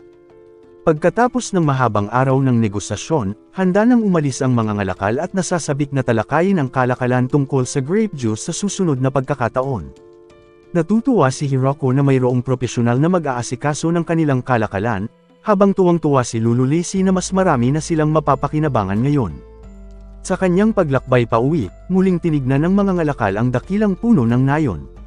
Nang unang dumating ang mga babae sa opisina ni Michael, muntik na niya silang paalisin dahil wala siyang panahon para makipag-usap sa kanila. Ngunit, ang kanyang intuition bilang isang mangangalakal ay nagbigay sa kanya ng kakaibang pakiramdam na hindi niya ito maaaring baliwalain. Nakita niyang kasama si Flora sa isa sa mga babae, at alam niyang malaking problema ang kanyang haharapin kung hindi niya ito papansinin. Nagtataka siya kung sino ang isang babae, at nagpakilala ito bilang Lastismo na ang mapangwasak na dragon. Ang dalawang ito ay kilala sa kanilang mapanganib na reputasyon, kaya't napagtanto ni Michael na maaaring mas malaki ang panganib kaysa sa benepisyo ng pakikipagkalakalan sa kanila. Pagkatapos ay pinuntahan ni Michael ang mga kalakal na dinala nila, at nakita niya ang mga Lizard Army, na iniisip niyang ito ay papunta sa ilang kakaibang usapan. Matapos niyang tanggalin ang tela, nakita niya ang mga bihirang prutas na palaging pinag-uusapan sa kaharian, at alam niyang bawat isa sa kanila ay maaaring makakuha ng maraming pilak na barya. Ang halaga na maaari niyang makuha ay higit na mas mataas kaysa sa mga panganib, kaya't sinimulan niyang talakayin ang mga produkto mula sa karagatan na maaari niyang ibigay sa kanila. Ito ang kanyang pagkakataon na minsan lang sa kanyang buhay, kaya't agad niyang tinanong ang mga babae kung saan dadalhin ang mga kalakal. Ang kanilang nayon ay matatagpuan sa gitna ng kagubatan, at si Lasty ang magbibigay sa kanya ng libreng sakay. Ngayon, iniisip niya na ang kanyang buhay ay mas mahalaga kaysa sa pera, at pagdating sa daan ay nakilala niya ang 3 dakilang dragon at ang Angel of Annihilation kasama ang kanilang hukbo. Gayunpaman, iniisip niya na ang alkalde ay tila isang normal at biglang lumabas ang Princess Vampire, at nang sumigaw si Lasty para sa kanyang paghahangad ng grape juice, nawala ang lahat ng natitirang kumpiyansa na naiwan sa kanya. Pagamat nakayanan niyang mabuhay at magtagumpay sa pinakamahalagang kasunduan sa kanyang buong buhay, napagtanto niya na hindi nakakayanin ng kanyang matandang katawan ang ganitong pagpapahirap. Kalaunan, inihanda ni Hirako ang lahat ng mga pagkaing dagat na nakolekta niya at ibinibigay ito sa lahat ng mga babae. Kinabukasan, may lumitaw na isa pang dragon at nagtataka si Hirako kung ano ang layunin nito. Nagpakawala ito ng isang bulang apoy sa gitna ng kagubatan, na nagpapahiwatig na nais nitong makipaglaban kay Hirako. Inihanda ni Hirako ang kanyang sibat at hindi nagtagumpay sa kanyang pag-atake, ngunit ang lahat ay isang bitag lamang upang lukohin ang dragon at pabagsakin ito. Sa loob ng gubat ay nakita niya ang isang babae na may kakaibang kinikilos, at nagtataka kung bakit sinusubukan niyang sunugin ang gubat. Lumipad si Dream patungo sa kanila at sinabihan siyang maghintay habang sinusubukan niyang ipaliwanag ang sitwasyon. Nagpakilala siya bilang Haruken at siya ang nakatatandang kapatid na babae ni Dream. Samantala, sinabi niya na kasalanan niya ang pagtatangkang pakasalan si Lasty, ngunit nagtataka si Hirako kung ano ang ibig nilang sabihin. Ipinaliwanag ni Haruken na gusto ni Dream na ipakasal siya sa alkalde, ngunit sa tingin ni Dream ay ang grape juice lamang ang dahilan kung bakit niya nasabi ang mga bagay na iyon. Matapos malaman na ikakasal na ang kanyang pamangkin ay sinadya niyang puntahan at alamin kung gaano kalakas ang alkalde. Pagkatapos, napagtanto niya na hindi patas na ang isang batang babae na mas bata sa kanya ay naunang ikakasal kaysa sa kanya. Ngayon, nais niyang sabihin kay Hirako na simulan na ang kanyang balak, kaya't hinawakan ni Hirako ang kanyang ulo at sinabihan siyang lumuhod. Habang kumakain sila ng masarap na hapunan na inihanda ni Hirako, gusto ni Haruken na maglaro ng mahjong. Ngunit, nais niyang maglagay ng pusta sa laro, kahit walang pisikal na bagay na itataya. Naisip ni Hirako na ang sino mang matatalo ay kailangang maghubad ng damit, at lahat sila ay nasasabik na simulan ang kanyang laro. Pagkatapos ng ilang round ay natagpuan ni Hirako ang kanyang sarili sa napakasalimuot na sitwasyon.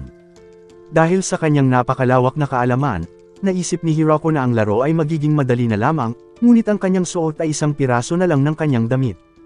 Ang tanging paliwanag para sa pangyayaring ito ay ang pandarayan nila sa pamamagitan ng muling pagsusulat ng mga piraso, at sa palagay ni Hirako ay nagiging talunan lamang siya rito. Sa wakas ay dumating na ang kanyang pagkakataon upang talunin silang lahat, ngunit binitawan niya ang pinakamasamang tile na posible, dahil para sa kanya ay hindi ito mahalaga. Hindi siya maaaring matakot laban sa mga dragon, at gagawin niya ang lahat upang matiyak na walang makakakita sa kanyang panghihikayat. Sa kabilang banda, ipinaalam ni Bizzle sa iba pang mga general na ang sinaunang dragon na si Haruken ay nagtipon din sa Great Tree Village. Samantala, ang Demon Lord ay nagtanong kay Bizzle ng isang mahalagang tanong. Tinanong niya si Bizzle kung ano ang dapat niyang gawin tungkol sa kanyang anak na babae na palaging galit sa buong araw. Iniisip ng general na kailangan ng kumilos ang kanilang hukbo, ngunit inilagay na ni Randen ang kanyang 2 linggong abiso. Matapos salakayin ang Great Tree Village, si Haruken ay naging guro. Siya ay napakahusay sa lahat ng kanyang ginagawa, ngunit palaging nagrereklamo tungkol sa paggawa ng bawat maliliit na bagay. Dahil sa kanyang katamaran ay sinimulan siyang pilitin ni Hirako na maghukay ng mga butas at punan muli ang mga ito. Matapos siyang mainip at mabagot sa kanyang trabaho, napagpasyahan niya na ang pagiging isang guro ang tanging bagay na kanyang magagawa. Kinabukasan, mayroong 3 magagandang babae ang nakiusap kay Hirako na iligtas sila. Ang kuweba sa kagubatan ay nilusob ng mga anak ni Kyuro, na naging dahilan ng paglisan nila sa kanilang tahanan. Dahil naglakbay sila ng buong araw upang humingi ng tulong sa kanya, kaya't sinabi ni Flora kay Hirako na subukang tumulong. Ngayon, ipinagpalit nila ang mahahalagang hiyas kapalit ng kanilang mga pananim, at nangako si Hirako na protektahan ang kanilang mga tahanan sa hinaharap. Bukod pa rito ay nais ni Hirako na humiling ng isa pang bagay. Bilang isang alkalde, hiniling niya sa kanila na magsuot ng damit kung bibisita sa kanila. Gamit ang kanilang taglay na lakas, nagsimula silang magdala ng mga kalakal bilang kapalit ng bigas ni Hirako. Pagbabalik sa kastilyo ng demonyo, 3 babae ang nagtipon sa ilalim ng anak na babae ng Demon Lord, at nakiusap sa kanya na iligtas si Flora mula sa Great Tree Village. Sa kanyang opisina, nag-teleport si Bizzle upang makita ang kanyang anak at tinanong siya kung maayos ba ang kanyang kalagayan. Sinabi niya sa kanya na ipahayag ang kanyang punto dahil wala siyang anumang oras, at inihayag niya na ang prinsesa ay nagtitipon ng mga sundalo upang salakayin ang Great Tree Village. Sinabi pa niya na nagsimula silang mawala ng tiwala sa kanyang mga ulat, sa paniniwalang walang nayon ang maaaring maging ganito kalakas. Kahit na ang Panginoon ng demonyo ay hindi magtatangkang pigilan ang kanyang anak, at sa susunod na araw mangyayari ang kanilang pagsalakay. Magtitipon sila ng 300 sundalo, kaya't umaasa si Bizel na makakahanap siya ng paraan upang takutin sila bago pa man nila salakayin ang nayon. Ngayon, isinasaalang-alang ni Flora kung sino ang maaari nilang gamitin para takutin sila. Kung gagamitin nila sina Lusty at Haruken ay maaari nilang masira ang buong kaharian, ngunit sa tingin niya ay mayroon na siyang ideya. Kinaumagahan, isang malaking pagsabog ang sumisira sa mga puno sa kagubatan, at ang mga sundalo ay nagmakaawa sa mga babae na maawa sa kanila. Sa kabilang banda, ipinakilala ni Flora ang 3 babae mula sa Demon Kingdom, na nagsasabing gusto nilang magtrabaho hanggang sa mamatay. Ngunit pagkatapos ay itinuwid nila ang kanilang sarili at sinabing narito sila upang magtrabaho na parang nakasalalay ang kanilang buhay. Samantala, nagtataka si Hiroko kung bakit parang isinuko na nila ang lahat ng kagustuhang mabuhay, ngunit tiniyak sa kanya ni Flora na malungkot lang sila. Ipinakilala ng kanilang pinuno ang kanyang sarili bilang Yuri, at ipinaliwanag ni Flora na hindi na kailangang tratuhin siya ng may pag-iingat, at maaari siyang gamitin ni Hiroko kahit kailan niya gusto. Gayunpaman ay mayroon na siyang sapat na mga babae na handang gamitin kahit anong gusto nila, kaya't hinayaan na lang niya si Flora na ipakita sa kanila ang buong sakahan. Pagkatapos niyang umalis, sinabi niya sa mga babae na patatawarin niya ang kanilang mga kasalanan kung magsimula silang magtrabaho ng gusto at panatilihing lihim ang kanilang pagkakakilanlan. Nangangahulugan ito na hindi na mabibigyan ng espesyal na pagtrato si Yuri, at sa tingin niya ay magiging maayos siya sa kanyang bagong pamumuhay. Pagkatapos ipakita sa kanila ang paligid ng nayon, ang mga babae ay nasisiyahan sa hapunan at natutuwa na hindi na nila kailangang mag-alala tungkol sa politika sa nayong ito. Si Hiroko ay natutuwa na makitang mabilis silang nasanay, at dumating si Lulu Lacy upang makita ang mga bagong babae, ngunit napansin ni Hiroko na hindi nagbabago ang kanyang laki. Napagtanto niya na ang kanyang mahika ay hindi gumagana sa buong araw, ngunit sa tingin niya ay malamang na siya ay mayroong sakit. Matapos siyang makipaglaro sa mga bata sa loob ng ilang linggo, kinailangan ni Yuri na umalis sa nayon bago mag-alala ang kanyang ama, kaya't nagpaalam siya sa ibang mga babae bago siya umalis. Sa loob ng kastilyo, hinarap ng Demon Lord si Bizel at sinabi sa kanya na ang kanyang anak na babae ay naiiba mula nang siya ay nanggaling sa nayon. Ipinahayag niya na ang kanyang anak ay naging kapaki-pakinabang at palagi ng abala mula nang bumalik siya. Pagkatapos ay sinabi sa kanya ni Bizel na malamang na interesado siya sa diplomasya at politika. Nang marinig ang mga salitang iyon ay napagtanto ng Demon Lord na maaaring nakatagpo siya ng isang lalaki, at naisip niya na sisirain niya ang buong bansa hanggang sa matagpuan niya ito. Makalipas ang maikling panahon mula nang umalis si Yuri ay nagsimula silang maghanda para sa taglamig, at nagulat si Hiroko sa napakaraming ani na kanilang nakamit. Pagkatapos ay nakiusap si Lusty kung maaari siyang makahingi ng ilang karagdagang pagkain para sa kanyang mga magulang, at nais ni Haruken na magbahagi din ng ilan sa kanyang mga magulang. Ipinaliwanag niya na ang kanyang ama ang tanging emperador na naninirahan sa Hilaga, at ang kanyang ina naman ang Dragon Queen na naninirahan sa bahaging timog. Iniisip ni Hiroko na labis na nakakatakot ang mga pangalang iyon, kaya't nais niyang magbahagi ng pagkain sa kanila. Kalaunan, si Lusty ay nagbigay ng pagkain kay Drime para sa kanyang paglalakbay patungo sa lungsod ng Shiseido, at nag-iwan ng ilang ani para sa pangangalakal. Mukhang may isang malaking halimaw na nagdudulot ng problema sa mga mangingisda, kaya't nagpasya si Lusty na patayin ito. Pagkatapos ay naisip niya na tiyak na ito ang uri ng seafood na hinahanap ni Hiroko. Samantala, si Haruken ay nagtungo sa Hilaga, at sa kanyang pagbabalik ay nagdala siya ng higit pang mga babaeng elf. Ipinahayag niya na sila ay nagmula sa bundok, ngunit nahihirapan silang humanap ng pagkain sa mga nakaraang araw. Nagtataka si Hiroko kung ano ang kanyang gagawin, at nauunawaan ng kanilang kasamahan kung hindi niya sila matutulungan dahil sila ay mga dayuhan. Ngunit sinabi sa kanya ni Hiroko na sinusubukan lang niyang isipin kung saan sila matutulog ngayong gabi. Ipinangako ni Hiroko na handa siyang magbigay ng tulong para sa kanila, at pinasalamatan siya ng leader ng mga elf at sinabi na matutulog siya sa kanyang kama kung gugustuhin niya. Ngunit sinasabi ng ating maswerteng bida na hindi niya iyon kakailanganin. Kalaunan, nagpasya si Hiroko na magtayo ng bagong paliguan para sa mga lalaki, upang hindi mapansin ng mga babae ang kanyang panghihikayat. Gayunpaman, nahuli ni Flora ang 3 babae na nagtatago sa paliguan, at sinabi nila na gusto nilang hugasan ang likod ng alkalde. Ngunit, sinabi ni Flora sa kanila na hindi sapat ang kanilang binabalak. Napagtanto niya na ito ay magiging mas makatuwiran dahil sila ay kasing flat ng isang washboard. Sa kalaunan, ang taglagas ay nagsimulang kumupas, at ang taglamig ay papalapit na. Sa mga araw na iyon, nakita ni Hirako na si Lulu Lacey ay nananatili sa kama, at nagtaka siya kung bakit hindi maganda ang pakiramdam niya. Pagkatapos ay sinabi ni Lulu Lacey na hindi ito malubhang problema dahil maaaring dulot lang ito ng malamig na panahon, at ang kaunting lagnat at pagduduwal ay hindi gaanong mahalaga. Gayunpaman, nagtataka ang kasama nilang babae kung si Lulu Lacey ay nagnanais ng maaasim na pagkain kamakailan. Nang marinig iyon ay napagtanto ni Lulu Lacey na talagang gusto niya ang mga kamatis at maasim na prutas.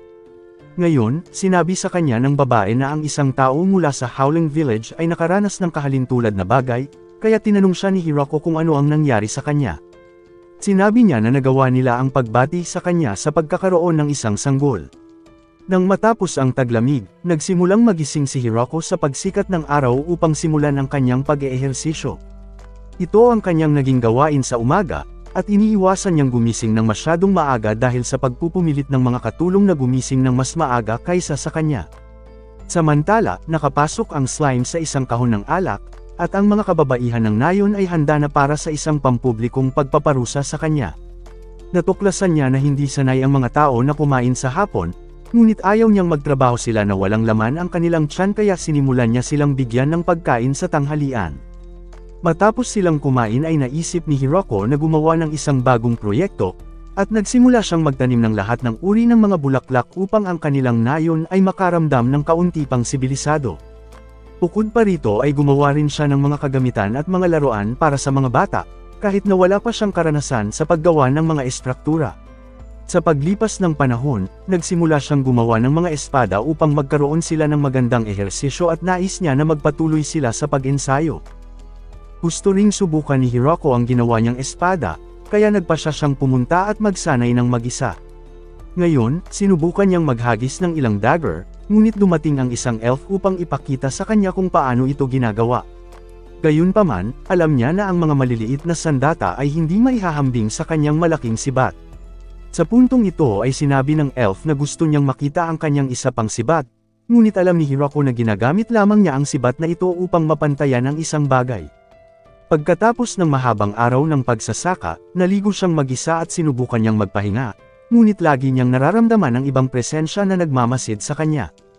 Lahat ng mga babae ay nagbabantay sa kanya na parang mission impossible, ngunit ang tanging bagay na nakita niyang imposible ay ang mawala ang kanyang pagkabirhen. Sumisigaw siya ng tulong upang alamin ang kanilang mga lokasyon, at habang natutuwa siya na may mga taong nagbabantay sa kanya, nakakatiyak siya na makakatulog siya ng maaga. Kinaumagahan, dumating si Sena para sabihin sa kanya na may kakaibang lalaki sa kanilang nayon. Sa tabi ng malaking puno ay nakita niya ang isang lalaking nakayuko, at nagtataka siya kung paano ito nakalusot sa lahat ng mga anghel at maging sa demon spider.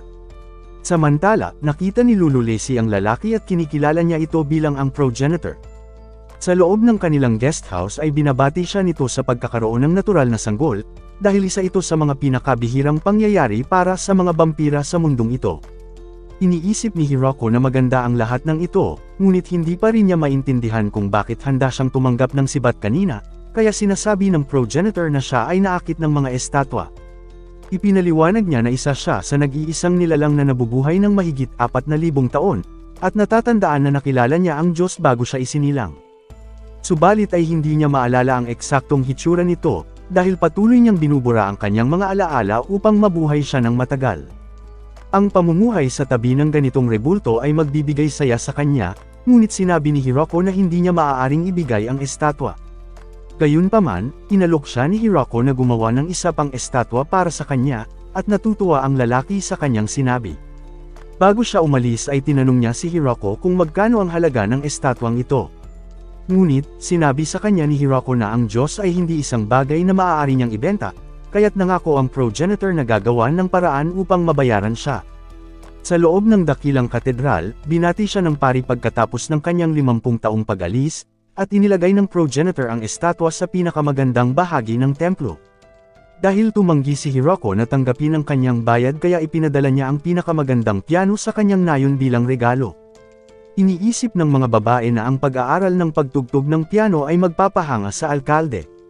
Pagkatapos nilang buksan ito, napagtanto nila na wala sa kanila ang handang magdala ng mabigat na responsibilidad na maging maingat sa isang napakamahal na bagay.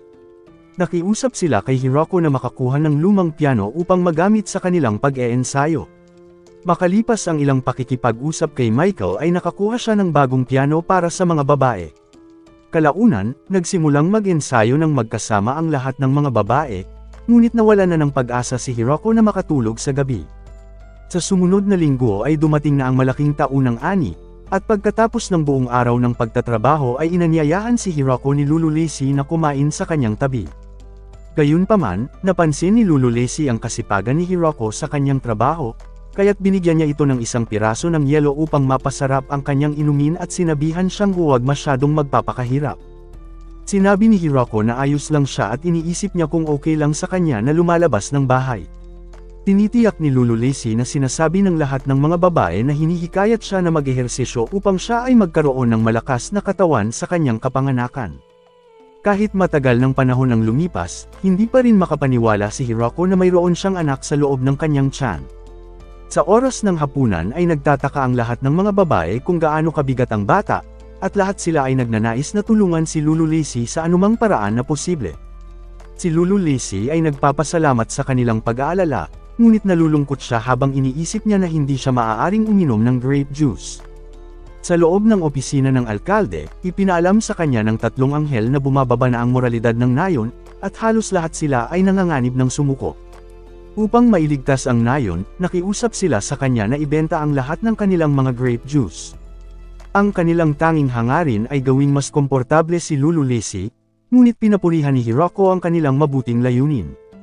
Iniisip niya na ang pagdebenta ng lahat ng juice ay isang pagkakamali, kaya't hinihikayat niya silang magpatuloy sa pag-aantay dahil mas masarap ang lasa nito kapag mas tumagal pa ito. Ang mga babae ay nasasabik na marinig na ito ay mas masarap, ngunit ang mga dwarfs ay hindi natutuwa. Nagtataka sila kung bakit wala nang nagnanais na uminom ng kanilang mga alak, at nangako si Donovan na hindi na siya maglalagay ng puting likido rito. Ipinaliwanag ni Hiroko ang sitwasyon, at natutuwa si Donovan na hindi ang kanyang espesyal na likido ang dahilan kung bakit huminto ang mga tao sa pag-inom ng alak. Tinitiyak sa kanya ni Hiroko na mas masarap ang kanyang katas, ngunit iniisip niya kung ano ang lihim ng kanyang malapot na likido. Sinabi ni Donovan na ito ay isang sikreto, ngunit kung talagang gusto niyang malaman ay maaari silang maglaro ng isang laro na tinatawag na salty biscuit. Lumipas ang ilang araw, nagpapatuloy ang kapayapaan sa kanilang nayon, ngunit si Hiroko ay labis na nag-aalala sa kanyang asawa. Malapit na siyang manganak, at napansin ni Hiroko ang bulaklak na nakapatong sa mesa. Gayunpaman, ito ay regalo mula kay Thea at sa iba pang mga anghel, isa sa mga pinakabihirang bulaklak na namumulaklak sa isang bundok na puno ng yelo. Dumating ang pinuno ng Dark Elves upang mag-alok ng lihim na gamot mula sa mga elf ng bundok. Ito ang pinakamahusay na gamot na kanilang nagawa at umaasa na magagamit ito ni Lulu Lacey sa tuwing kailangan niya. Pagkatapos ay inalok siya ni Lasty ng isang mahalagang kwintas mula sa treasure room ng kanyang ama. Ang mga lobo ay nagbigay ng ilan sa mga pagkain na kanilang nahuli, at ang mga gagamba ay nais ding magbigay ng regalo sa kanya ng ilang mga damit na pangsanggol. Si Anne ay nag-aalok ng kanyang puding habang si Leia ay nag-aalok sa kanya ng isang bulaklak na korona, at kahit ang tamad na si Haruken ay nag-aalok din na magbalat ng mansanas para sa kanya. Pumasok si Flora upang bigyan ng kanyang kapatid ng tofu miso soup, at natutuwa si Hiroko na sa wakas ay nakagawa na siya ng tofu pagkatapos ng lahat ng oras na ito. Samantala, humingi ng paumanhin ang pinuno ng Lizard Army dahil hindi niya alam kung paano tumulong. Sila ay ipinanganak mula sa mga itlog, ngunit nagpasya siyang mag-alok ng kanyang dugo upang tulungan ang kanyang anak na lumakas. Matapos matanggap ang lahat ng mga regalo, napansin ni Hiroko ang isang maso na gawa sa kahoy. Sinabi sa kanya ni Lulu Lacey na nilikha ito ng dwarfs dahil ito ay magiging kapaki-pakinabang sa hinaharap. Pagkatapos niyang magsalita, naramdaman ni Lulu Lacey ang kakaibang sensasyon sa kanyang tiyan at napagtanto niyang manganganak na siya. Ang lahat ng mga katulong ay nagmamadali sa paghahanda para sa kanyang panganganak, at nakita ni Hiroko ang kanyang sarili na walang lakas habang naghihintay sa kabilang silid. Dahil alam ni Hiroko na wala siyang magagawa, tinignan niya ang dakilang puno at pumasok sa maliit na kuweba na kanyang ginawa. Ang 2 buwan ay lumiwanag ng gabing iyon, na nagpapaalala sa kanya noong unang gabi niya rito habang pinapanood niya silang mag-isa. Nais ni Hirako na mamuhay ng tahimik at ganap na nag-iisa, ngunit ngayong natupad na ang lahat ay sigurado siya na ito na ang buhay na kanyang pinapangarap. Lumipas ang oras na parang isang panaginip, at pakiramdam niya ay wala na siyang alaala sa mga nangyari pagkatapos ng gabing iyon. Kalaunan, naglalakad siya patungo kay Lulu Lacey at pinagmamasdan ang kanyang anak.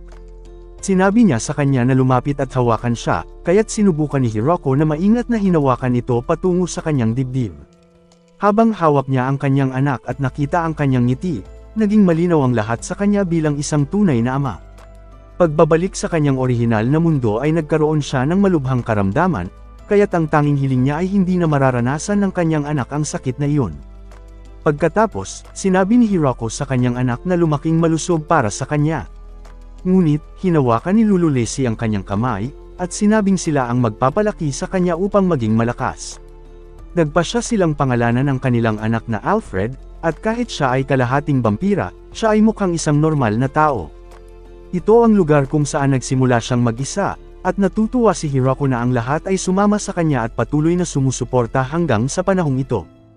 Sa pagpapahalaga sa lahat ng mga regalong natanggap niya na galing sa kanila, nais ni Hirako na gumawa ng paraan upang pasalamatan sila sa kanilang kabaitan, kaya't tinipon niya ang lahat ng pinuno ng nayon. Nagtataka ang lahat kung bakit sila narito, at nagpatuloy si Hirako upang ibigay ang isang medalya na ginawa niya para sa kanila. Pagkatapos, ipinahayag niya na ito ang kanyang paraan ng pasasalamat sa lahat ng mga taong tumulong upang itayo ang nayon. Napansin niya na ito ay lubos na katulad ng pera, at ipinaliwanag niya na umaasa siyang makabuo ng isang pera sa hinaharap para sa nayong ito. Sa puntong ito, ang lahat ng kanilang nakolektang pagkain ay ibinibigay sa kanya, dahil siya ang responsable sa pamamahagi nito sa lahat ng tao. Ipinaliwanag niya na magagawa nitong bigyang solusyon ang problema ng pagkakaroon ng pagtangkilik ng mga tao sa ilang prutas, sa pamamagitan ng paglikha ng halaga para sa kanila batay sa pera. Gusto ni Hirako na simulan ang pag-aalok ng mga voucher bilang regalo na maaaring ipalit sa kahit anong bagay. Sa bawat mamamayan ng nayon, ibinigay ni Hirako ang isang medalya, at binigyan niya ng 30 piraso ang bawat pamilya ni Zabutin at Kuro. Bukod pa rito ay nilikha niya ang lahat ng mga barya sa pamamagitan ng kanyang mga kamay upang matiyak na wala sa mga ito ang peke. Gayunpaman ay iba-iba ang naging reaksyon ng lahat. Gusto ng mga dwarfs ang katas ng ubas, ang iba ay gusto ng mga kagamitan, at ipinagpalit ng mga anghel ang kanilang pera sa mga mamahaling sandata ni Drime. Sa kalaunan ay nagsimulang humiling ang mga tao ng mga kagamitan kapalit ng kanilang pera, ngunit ang halaga nito ay hindi pa rin malinaw. Sa sandaling mapayapa na ang lahat, sa wakas ay dumating na ang malaking kapistahan upang ipagdiwang ang kapanganakan ng kanyang anak. Ang lahat ng mga babae ay nasisiyahan, dahil sa kanilang unang pagkakataong matikman ang grape juice matapos ang mga nagdaang buwan. Samantala, si Donovan at ang iba pang mga dwarfs ay nagdala ng isang malaking kahon, na nagsasabing ito ang espesyal na alak na kanilang nilikha. Ngayon ay napagtanto ni Lulu Lacey kung para saan ang maso, kaya't sabay nila itong hinawakan at binuksan ang kahon na puno ng alak. Hindi inakala ni Hirako na bubuksan niya ang isang kahon upang ipagdiwang ang isang bagay na napakasaya, kaya't inanyayahan niya ang lahat na uminom ng alak sa kanyang bahay ngayong gabi. Gayunpaman, si Drime ay muling bumisita at nais ng kanyang kasamahan na gawin itong 50 Shades of Grey. Pagkatapos, ang lahat ng mga babae ay nasisiyahan sa alak, at tinanong sila ni Donovan kung gusto nilang malaman ang bagong lihim ng recipe nito. Samantala, sinabi ni Lulu Lacey na hindi siya maaaring uminom ng anumang alak dahil mayroon na siyang mommy milkers, at iniisip ni Donovan na ang kanyang buong plano ay nasira. Pinalak niyang nakawin ang asawa ng alkalde, kaya't nag-isip siya ng isang ideya. Hiniling niya sa kanila na ilagay sa bote ang alak upang mainom nila ito sa lalong madaling panahon. Ngunit, sa palagay ni Hirako ay mas maganda na ilagay ito sa bote sa loob ng 20 taon, upang ma-enjoy nila ito kapag malaki na ang kanyang anak at patay na si Donovan. Gayunpaman, napansin ni Hirako ang plano ng duwending ito at alam niya na ang lihim na puting likido ay magdudulot ng pagbubuntis sa sinumang makakainom nito. Napagtanto ni Donovan na siya ay nababaliw, at tumakbo upang sabihin sa lahat na huminto sa pag-inom. Sa kabilang banda, nabalitaan ng demonyong kaharian ang pagsilang ng anak ni Hirako, at nagnanais na batiin sila. Dahil sa patuloy na pag-unlad ng Great Tree Village, naniniwala sila na ang kanilang tanging hakbang sa hinaharap ay ang pagpapakasal ni Yuri sa isa sa mga residente ng nayon. Nakatanggap si Michael ng balita tungkol sa kapanganakan, at nais niyang magpadala ng pinakamagagandang regalo upang magpatuloy ang kanilang mahaba at mapagpalang ugnayan. Samantala, napag-alaman ni Thea na marami pa ring mga tao ang gumagala sa kagubatan na naghahanap ng matitirhan. Ang kaharian ni Dream kasama ang kaharian ng mga demonyo, ay nagkaroon kamakailan ng maraming mga tao na nangangailangan ng kanlungan pagkatapos ng kamakailang digmaan. Ang kanilang bilang ay higit sa 100 katao, at napagtanto ni Hirako na ang kanilang nayon ay malamang na hindi magkakaroon ng sapat na espasyo para sa kanilang lahat. Gayunpaman, nagmungkahi si Lulu Lacy ng isang perpektong solusyon. Sila ay gagawa ng pangalawang nayon para sa kanilang lahat, at iniisip ni Thea na ang nayong napapaligiran ng malaking puno ay mas mabuting pagkakataon. Pagkatapos ay napagtanto nila na ang nayong ito ang nagligtas sa kanilang lahat, kaya't nais nilang gawin ang kanilang makakaya upang iligtas ang iba sa hinaharap, sa parehong paraan kung paano sila naligtas at sila ay mapayapang namuhay magpakailanman. Nagsimula na ang lahat sa pagpaplano kung paano itatayo ang bagong nayon, at hindi nagtagal ay nagsimula na rin ang pagdidisenyo at pagtatayo, kung saan binigyan ng tungkulin ang bawat isa. Puno ng aktibidad ang buong lugar, habang sabay silang nagtatrabaho para maitayo ang bagong pamayanan. Nang lumipas ang ilang oras, naglabas si Anne ng mga sandwich para kay Hirako at sa mga babae, ngunit pinaalalahanan niya si Hirako na madaling masira ang mga sangkap na ginamit dito. Kaya naman, pinayuhan niya silang simulan ng mag-ipon ng mga pagkaing maaaring tumagal, at nang marinig iyon ni Hirako, naunawaan na niya kung bakit maraming gulay ang nakakalat sa paligid. Nagsalita naman si Tia at iminungkahi na dalhan din ng sandwich ang mga babaeng nagtatrabaho sa village hall. Inisip ni Hirako na magandang ideya iyon, at nagboluntaryo si Hirako na siya na ang magdadala nito dahil alam niyang abala ang mga tao sa lugar gaya ng nabanggit ni Floram. Samantala, ang mga tagapangasiwa na sina Clark Ace at Rojo, kasama si Rosalind ay nakasubsob ang mga mukha sa kanilang mga mesa, pagod na pagod matapos ang ilang oras na pag-aasikaso ng napakaraming papeles. Doon pumasok si Hirako na may dalang basket at sinabing nagdala siya ng pagkain para sa kanila. Sa kabilang banda, sina Lasty at Flora, kasama si Hakuren ay nahihirapan pa ring masanay sa kanilang mga tungkulin bilang mga clerk, at halata naman na magtatagal pa bago sila maging komportable sa kanilang trabaho. Biglang bumahing si Lasty at hindi sinasadyang masunog ang isang dokumento, dahilan para magpanik silang lahat. Ngayon ay tumingin ang mga tagapangasiwa kay Hirako para humingi ng tulong, pero sinabi lang niya na kumalma sila dahil papunta na raw si Floram kasama ang ibang mga babae. Hindi nagtagal, dumating nga si Floram kasama ang grupo ng mga babae mula sa kaharian ng mga demonyo upang tumulong. Karamihan sa kanila ay nagboluntaryo dahil gusto nilang suportahan si Floram, at alam nilang makakatulong ito sa kanilang katayuan sa lipunan. Akala nila ay madali lang ang trabaho, pero nang makita nila ang tunay na sitwasyon ay nagdadalawang isip na sila. Gayunpaman, pinasimulan agad sila ni Floram sa trabaho at inutusan na ayusin at ikategorya ang mga record. Nang makita ni Hirako na maayos na ang lahat at pinamunuan na ito ni Floram, sinabi niya rito na siguraduhin lang na makakakain ang lahat ng babae kapag maayos na ang sitwasyon. Pagkatapos ay bumalik si Hirako at nagsimulang magsaka, at doon lumapag si Gran Maria at nagulat na sinuri na niya ang paligid at wala siyang nakitang senyales ng panganib. Lumapit naman si Lei kay Hirako at inamin na siya ang nagpadala kay Gran Maria upang humanap ng magandang lokasyon para sa bagong nayon. Noong una, inakala ni Hirako na masyadong malayo ang lugar na napili ni Lei kaya iminungkahi niyang magdala ng pagkain, pero sinabi ni Lei na hindi naman ito ganoon kalayo dahil nasa bandang ibaba lang ito ng ilog. Ipinaliwanag niya na pinili niya ang lugar na iyon para magkaroon sila ng kalamangan sakaling magkaroon man ng rebelyon o gulo sa mga mamamayan. Hindi naniniwala si Hirako na mangyayari iyon, pero pinaalalahanan siya ni Lei na mas mainam na laging handa sa anumang sitwasyon. Ipinakita rin niya ang isang malaking puno sa lugar na iyon, bagamat hindi ito kasing laki ng puno na mayroon sila ngayon, ngunit sapat na ito para sa kanilang layunin. Nang mapagkasunduan na ang lokasyon, nagsimula silang maghanda sa paglilinis ng lugar, na siya palang lupain ni Daga. Kinuha ni Daga ang kanyang palakol upang putulin ang unang puno, pero napakalakas pala nito at hindi man lang niya maibaon ng malalim ang kanyang sandata. Kaya naman, inilabas ni Hirako ang kanyang makapangyarihang kagamitan sa pagsasaka at madali nitong napuputol ang mga puno, at pagkatapos ay gumawa sila ng tulay na kahoy sa tawiran ng ilog. Naisip ni Hirako na dapat sana ay gumawa sila ng mas matibay, pero pinaalalahanan siya ni Lei na kapag ginawa raw iyon na sobrang laki, baka gamitin din ito ng malalaking halimaw mula sa gubat, kaya napagtanto ni Hirako na tama nga siya. Nagtuloy-tuloy sila sa paggawa ng mga daluyan ng tubig, at hindi nagtagal ay natapos din ang isang malaking imbakan ng tubig. Kinausap ni Hirako si Daga at sinabing hindi nila matatapos ang lahat kung wala silang sapat na kahoy, pero sinabi ni Daga na magpahinga muna siya dahil sila na ang bahala sa pagpapatuloy ng konstruksyon. Dahil walang ginagawa, nagpa siya si Hirako na gumawa ng estatwa bilang paggunita kay Zabaitan, at lumapit sa kanya si Lulu Lacey na dala si Baby Alfred at sinabing masyado na raw siyang nagtatrabaho. Pagkatapos noon, opisyal nang sinimulan ang paggawa ng mga bahay, at naalala ni Hirako noong una siyang dumating sa mundong ito, noon ay sobrang hirap na gumawa kahit isang bahay lang dahil wala man lang siyang pako. Pero ngayon, dahil sa dami ng tumutulong at may mga gumagamit pa ng mahika, natapos nila ang unang bahagi ng mga bahay sa maikling oras lamang. Pakiramdam ni Hirako ay kumalma na ang sitwasyon at unti-unti nang nagiging maayos at buo ang lahat, ngunit biglang lumapag muli si Gran Maria at may dalang masamang balita. Nakatanggap daw siya ng mensahe mula kay Drime na nais nitong dalhin sa nayon ang mga bagong residente, at laking gulat ito ni Hirako at Lei.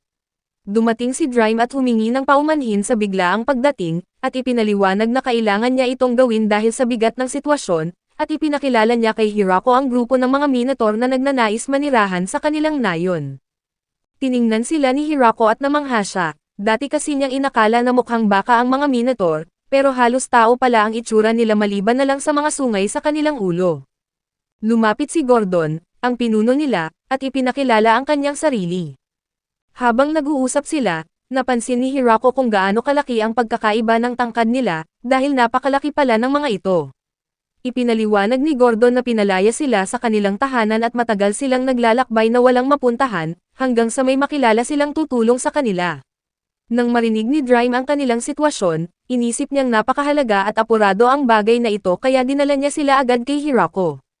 Dahil dito, hindi na nagpaligoy-ligoy pa si Hirako at inutusan niya si Anne na maghanda ng pagkain para sa mga bisita. Dahil hindi sigurado si Anne kung ano ang pwedeng kainin at bawal sa mga Minotaur, gumawa na lang siya ng rice pudding para ligtas, sa akala niya ay bagay ito sa kanila. Doon lumapit si Narf, isa sa mga lizardmen, at sinabing nakakasalamuhan na niya noon ang mga Minotaur, kaya alam niya kung ano ang mga dapat itanong at kung ano ang mga kailangan nila. Binigyan siya ni Hirako ng pahintulot, at agad na sinimulan ni Narf ang pag-aasikaso. Nang maayos na iyon, inakala ni Hirako na magiging maayos na ang daloy ng mga pangyayari, pero napansin nila na masyadong maliit pala ang mga inihanda nilang bahay para sa tangkad at laki ng mga Minotaur, kaya kinailangan nilang mag-isip ng solusyon. Biglang dumating si Floram na hinihingal, at sinabi kay Hirako na nakatanggap siya ng mensahe mula sa kanyang ama na may darating na panibagong grupo ng mga residente. Hindi nagtagal ay dumating din si Bezel na mukhang pagod na pagod. Tinanong siya ni Floram kung bakit hindi niya isinama ang mga refugee mula sa digmaan, at ipinaliwanag niya na naging magulo ang sitwasyon. Napilitan siyang gumamit ng maraming mahika para ilikas ang napakaraming tao ng sabay-sabay, at naubos talaga ang kanyang lakas doon. Naintindihan ito ni Hirako, at sinabihan na lang niya itong magpahinga na muna dahil siguradong pagod na ito. Dahil dito, inakala ni Hirako na ang mga darating ay ang grupo ng mga centaur o kalahating tao at kalahating kabayo. Humarap si Gruwood, ang kanilang pinuno, at ipinakilala ang sarili bilang hari ng mga Viscount at Chief Retainer.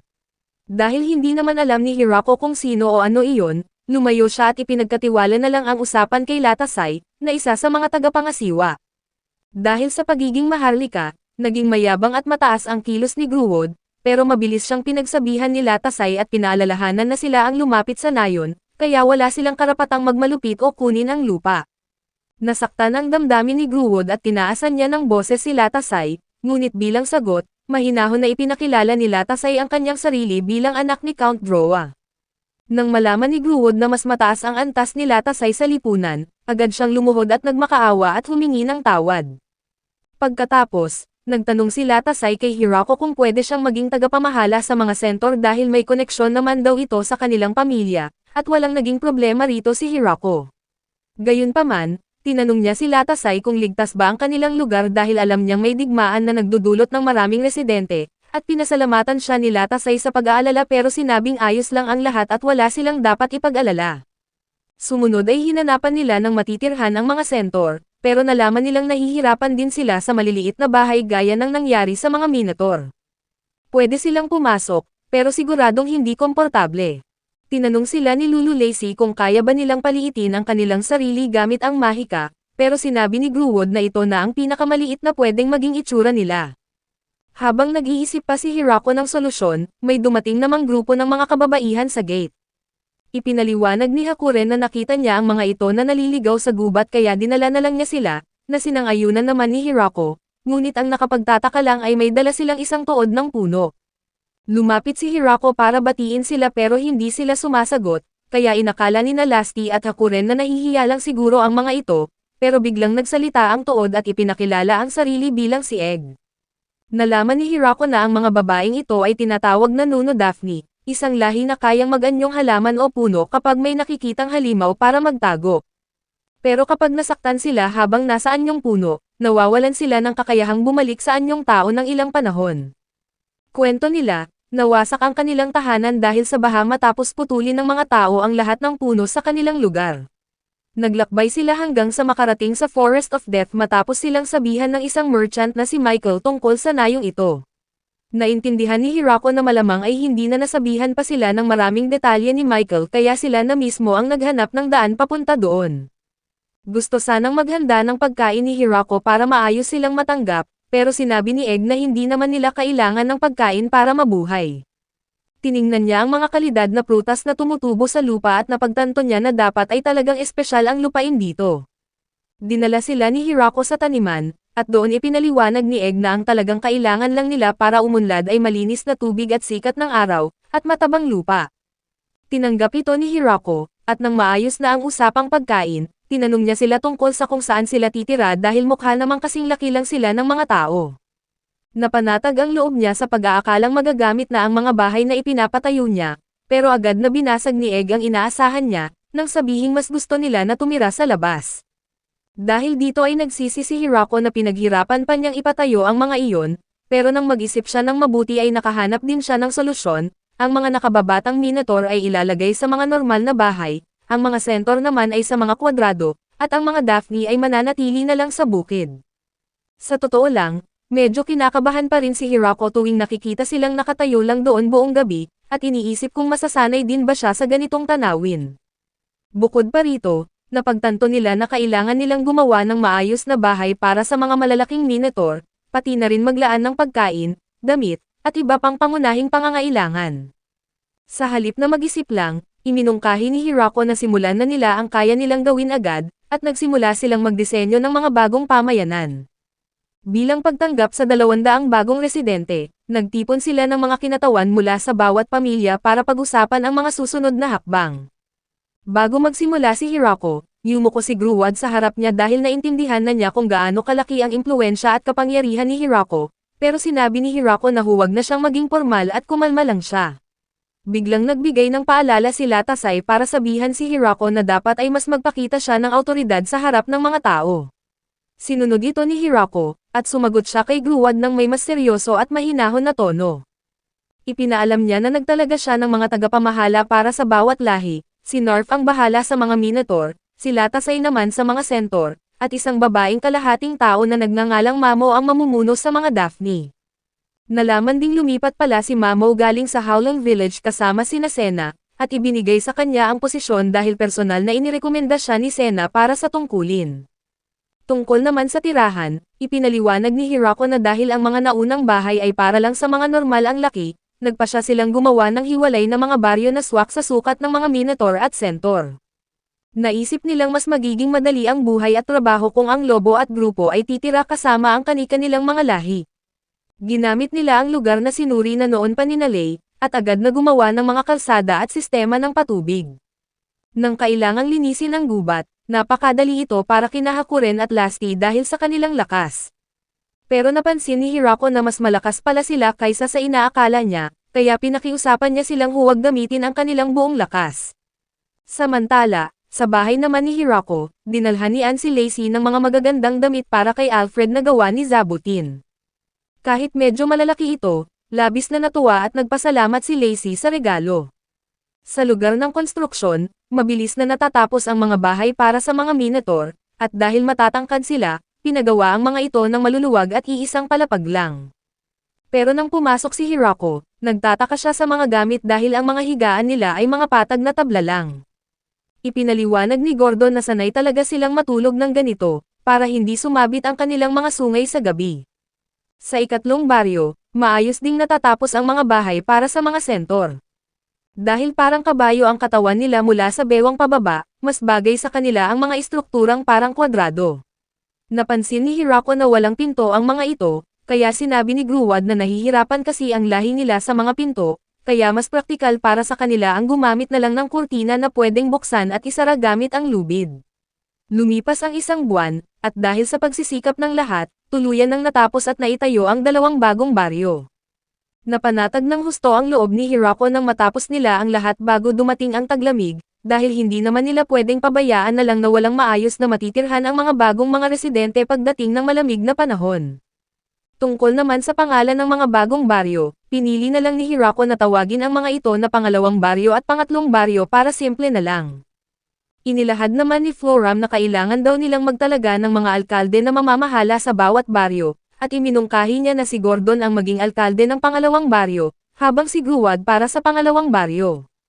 Pero nag-alala si Lane na baka hindi magandang ideya na magkapantay lang sila ng ranggo ni Hirako, kaya iminungkahi ni Floram na gumawa ng mas malinaw na sistema at bigyan si Hirako ng titulo na magpapatunay na siya ang nasa itaas na posisyon. Pinag-uusapan nila kung tatawagin ba siyang presidente, ngunit biglang dumating si Egg, at nagtanong kung kailan gagawin ang baryo para sa kanyang mga kasamahan. Ipinaliwanag ni Hirako na napagdesisyonan nila na huwag nang gumawa ng hiwalay na baryo para sa mga nuno Daphne, at kitang-kita ang lungkot sa mukha ni Egg. Pero hiniling ni Hirako na pakinggan muna siya, dahil may pakiusap siya tungkol sa magiging tungkulin nila sa mga baryo. Dahil likas na sanay ang mga Daphne na manatili sa iisang lugar ng matagal, plano ni Hirako na ilagay sila sa mga strategic na pwesto para magsilbing bantay at tagahatid ng impormasyon. Dahil may kakayahan silang mag-usap gamit ang telepathy, naniniwala siyang perpekto silang maging mga mensahero para magkaisa ang lahat. Bukod pa rito, nagsisilbi rin silang ilaw tuwing gabi, na napatunayang napaka-praktikal ng kanilang tungkulin. Nang maayos na ang lahat, gusto na sanang magtalaga ni Hirako ng mga trabaho, pero nahihirapan sila dahil hindi pa sanay ang marami sa presensya ni Zabi at Kuro. Dumating sina Narf at Latasay at ibinalita ang isang problema, nalaman ni Hirako na hindi pala marunong mangaso ang mga Centaur at Minotaur. Laking gulat niya dahil sa itsura pa lang nila, akala niya ay napakahusay nila sa ganitong bagay, dahil hindi niya kasi inakala na napakahirap pala ng mangaso, lalo na't noon ay ipinapasa niya lang lahat iyon sa Inferno Wolf. Dahil dito, iminungkahi ni Tia na huwag na lang silang papasukin sa gubat at sa halip ay dagdagan ang mga bantay sa mga baryo. Akala ni Hirako ay kailangan ding bantayan ang mga nuno Daphne, pero sinabi ni Mamo na mas malakas pala sila kaysa sa inaakala niya, at kaya nilang harapin ang mga halimaw gamit ang pagsalakay. Gayunpaman, nagpasya si Hirako na ipaubaya na lang ang pangangaso sa kanyang alaga na si Kuro at sa ibang mga Inferno Wolves, habang ang mga residente ay nakatutok sa pagsasaka. Pero hindi naging maayos ang kanilang pagsisikap, dahil ayaw tumubo ng mga buto, at agad na naunawaan ni Hirako ang dahilan. Noong mga panahong iyon, nakakapagtanim sila kahit anong panahon dahil sa kanyang mahiwagang kagamitan na may kapangyarihang gawing mataba ang anumang lupa. Ang problema, si Hirako lang ang pwedeng gumamit nito, kaya kailangan nilang humanap ng ibang paraan para sa mga bagong residente. Nag-iisip ng paraan sina Hirako at Sena, pero nagbigay ng solusyon si Gordon, iminungkahi niyang lagyan ng dayami ang mga bukid para hindi masyadong lumamig ang lupa, para mas may tsansang tumubo ang mga pananim. Dahil paparating na ang taglamig, sinabi rin niya na palay ang pinakamainam na itanim ngayon. Humanga si Hirako sa kanyang kaalaman, at ipinaliwanag ni Gordon na natutunan niya ito noong nagtatrabaho pa siya sa kanilang lumang baryo. Si Gordon na ang namuno at itinuro sa lahat ang tamang paraan ng pagtatanim, at sinabi niya na aabot ito ng humigit kumulang 6 na buwan bago anihin. Nagulat si Hirako sa tagal nito, at napagtanto na sobra na pala siyang nakaasa sa kapangyarihan ng mahiwagang kagamitan ng hindi niya namamalayan. Habang ang mga Minotaur ang humawak sa agrikultura, ginamit naman ng mga Centaur ang kanilang lakas at bilis para magtayo ng sariling serbisyo, isang sistema ng paghahatid o delivery. Nagsimula silang maghatid ng mga gamit sa pagitan ng mga baryo, at ang mga nakatatanda ang tumatayo sa mga araw-araw na ruta. Nang magkausap sila ni Gruwad sa sandaling iyon, inamin ni Hirako na matagal na niya talagang gustong sumakay ng kabayo. Nakakuha siya ng kabayo mula kay Michael noon, pero hindi naman ito nakikinig sa kanya. Tinanong niya si Gruwad kung kaya ba niyang kausapin ang hayop para payagan siyang sumakay, pero sinabi ni Gruwad na hindi naman pala siya marunong makipag-usap ng kabayo. Gayunpaman ay nag-alok siya na sumakay na lang si Hirako sa kanyang likuran kung gusto niya, at tinanggap ni Hirako ang kanyang alok at sumakay, at dinala siya ni Gruwad sa bukid. Nakita iyon ng kabayo at bigla itong nagselos, at makalipas ang ilang araw, yumuko ang kabayo at hinintay na sumakay si Hirako. Nang sumakay siya, kumilos ito ng maayos, at labis na nagulat si Hirako dahil ibang-iba na ito sa dati nitong ugaling matigas ang ulo. Nakita iyon ni Gruwad mula sa malayo, at siya naman ay nakaramdam din ng kaunting selos. Nang magtagal, napansin ni Hirako na nagkakaroon pala ng kompetisyon sa pagitan ni Gruwad at ng kabayo kung sino ang pipiliin niyang sakyan. Para mapanatili ang kapayapaan, sinabi na lang ni Hirako na magpapalitan sila, isang araw si Gruwad at isang araw naman ang kabayo, at doon na rin kumalma ang sitwasyon. Pagkatapos noon, umupo sila at nag-usap ni Lacey, at sinabi ni Lacey na masaya siya sa nakikitang pag-unlad ng mga baryo.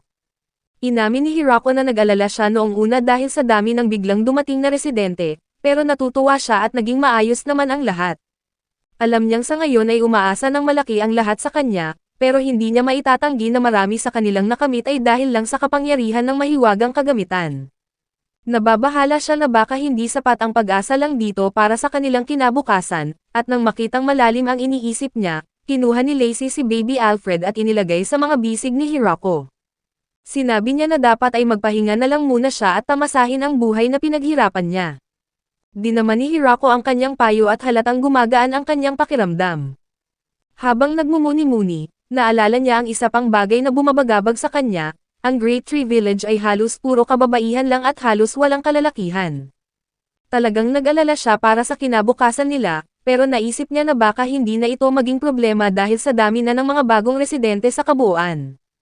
Kinausap niya ng palihim si Gordon at inilahad ang sitwasyon, at tinanong niya kung posible bang pumunta ang ilang lalaking Minotaur sa kanilang nayon, para doon na humanap ng mapapangasawa. Pero sinabi ni Gordon na matibay kasi ang tradisyon ng mga Minotaur na dapat ay sa sarili nilang lahi lang nag-aasawa.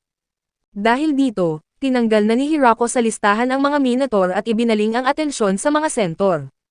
Medyo nakakahiyaman itong pag-usapan kay Gruwad dahil babae ito, inisip na lang ni Hirako na para ito sa kinabukasan ng baryo kaya itinuloy niya ang usapan. Nalaman niyang karamihan pala sa mga lalaking Centaur ay mga bata pa, dahil ang mga matatanda ay nasa digmaan na. Hindi pa rin tumigil si Hirako at tinanong si Gruwad kung posible bang mag-asawa ang isang Centaur at isang taong mula sa ibang lahi. Sa sandaling marinig iyon, agad na sumagot si Gruwad at sinabing single siya. Sinabi niya na bihirang mangyari ito, pero kung iyon ang kanyang gusto ay maaari niya itong ayusin, at kusang loob pa niyang inalok ang kanyang sarili na handa siyang makipagsama sa lalaking mula sa ibang lahi. Sa tindi ng kanyang reaksyon, halata naman agad kay Hirako na matagal na talaga siyang walang karelasyon. Mabilis na dumating ang taglamig, kaya nagpahinga muna ang lahat mula sa pagsasaka at nagdiwang. Kumain sila mula sa mga pagkaing naimbak nila noon, pero dahil dumami na ang mga residente, dumami rin ang kailangang pakainin kaya nag-alala si Hirako kung sapat ba ang kanilang supply. Gayunpaman ay dumating sina Latasay at Narf, at ibinalita na mas kaunti pala ang kinakain ng mga bagong residente kaysa sa kanilang inaasahan. Kung magpapatuloy ito, masasayang lang ang sobrang pagkain, kaya sinabihan na sila ni Hirako noon na huwag magtipid dahil sagana naman sila, pero nagtitipid pa rin talaga sila. Nag-iisip sandali si Hirako at sinabing sabihan na lang ang lahat na ubusin na ang mga karne at mga gulay bago pa ito mapanis, at pumayag naman sina Latasay at Narf dahil magandang ideya iyon. Pero napansin ni Hirako na mukhang malungkot si Mamo, kaya akala niya ay may kailangan ang mga nuno Daphne, pero kinausap siya ni Mamo. Ang problema ay kabaligtaran, wala talaga silang kailangan, dahil hindi sila kumakain at hindi rin nangangailangan ng espesyal na atensyon. Ngayon ay naiinis na siya, dahil natutuwa sana siyang maging pinuno nila, pero wala naman siyang magawa o maasikaso, at doon naman nagsalita si Narf at sinabing may isang bagay pala. Ipinarating ng mga Minotaur ang kahilingan mula sa mga nuno Daphne, gusto sana nilang magsuot ng damit ang lahat kapag nasa labas. Nanliit ang tenga ni Mamo at inamin na minsan ay nakakalimutan nilang magbihis ng maayos bago lumabas, kaya nangako siya na paalalahanan niya ang lahat na laging magsuot ng damit sa lahat ng oras. Kinahapunan, nagpasya si Hirako na gumawa ng pagkain gamit ang kahoy at bigas, at nang malaman ito ng mga babae, nagulat sila dahil hindi pa nila ito nakita o narinig noon. Nagsimulang bayuhin ni Hirako ang bigas, at pinanood siya ng mga ito pero halatang medyo nadismaya sila, inaasahan kasi nila na mas exciting ang gagawin. Pero nang maintindihan nila na bayuhin lang pala ang kailangan, gusto nilang lahat na sumubok, ngunit nagpalitan sila pero sobra-sobra ang lakas na ginamit nila.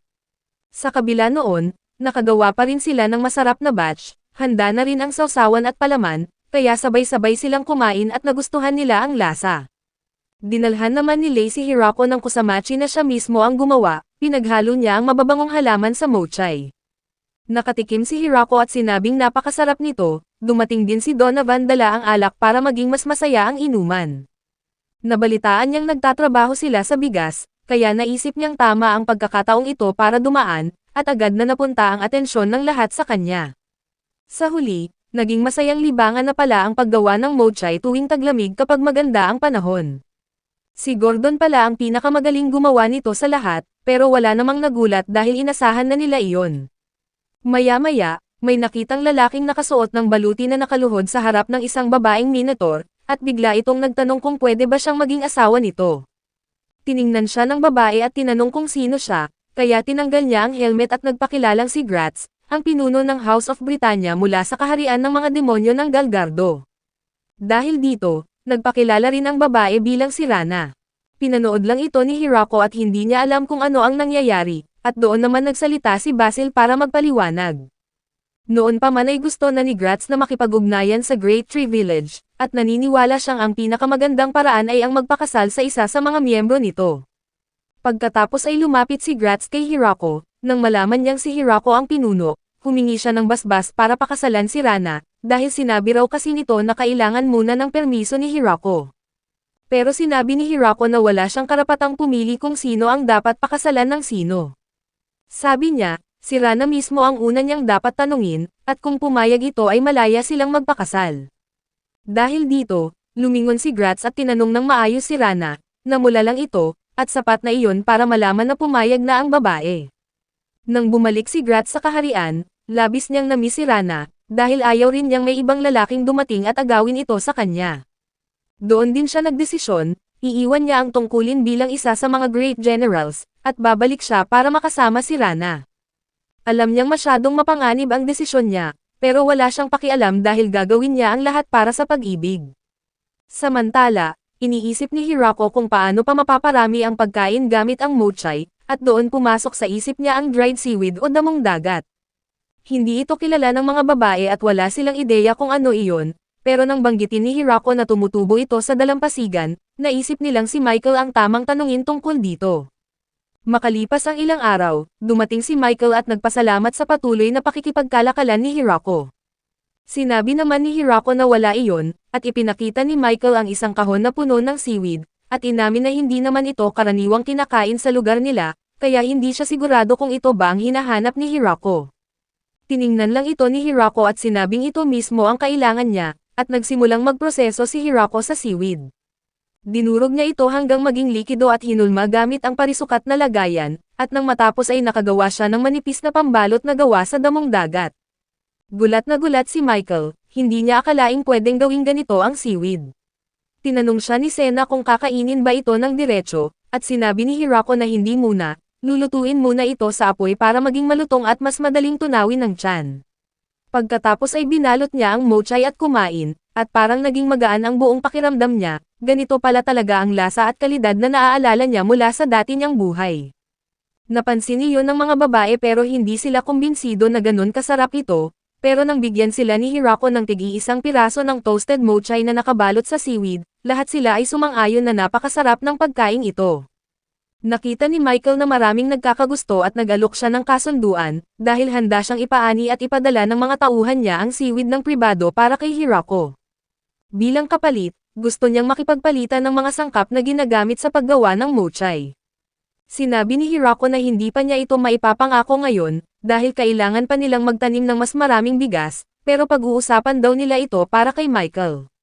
Natuwa si Michael, kahit na sa totoo lang ay gusto lang talaga niyang kumita ng pera. Sinubukan pa niyang magtanong tungkol sa alak nila, pero sabi ng lahat, huwag na siyang makialam doon. Nang gabing iyon, tinuruan ni Hirako ang mga babae kung paano gumawa ng sushi, at nagulat pa siya kung gaano kabilis nila itong natutunan. Nang matapos at umupo silang lahat para kumain, inamin ni Floram na medyo hindi niya gusto ang amoy noong una, pero nang matikman niya, sinabi niyang napakasarap nito. Binanggit ni Hirako na ang suka na ginagamit sa sushi ay tumutulong para manatiling sariwa ang pagkain sa mga baon. Nang tanungin siya kung bakit, ipinaliwanag niya na pumapatay kasi ng bakterya ang suka. Unti-unting nagtapos ang taglamig pagkatapos noon, at kahit natutunaw na ang nyebe, may mga araw pa ring malamig. Karaniwan ay mahirap hulaan kung kailan dapat muling magsimula ang pagsasaka, pero napagkasundoan ng lahat na susunod na lang sila sa payo ni Egg pagdating sa panahon.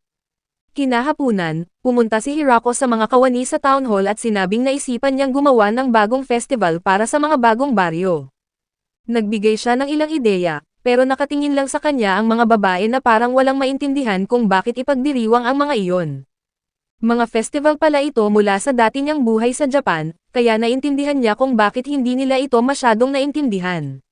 Sinabi ng mga babae na may sarili naman silang mga pista at sinimulang ipaliwanag ang mga ito.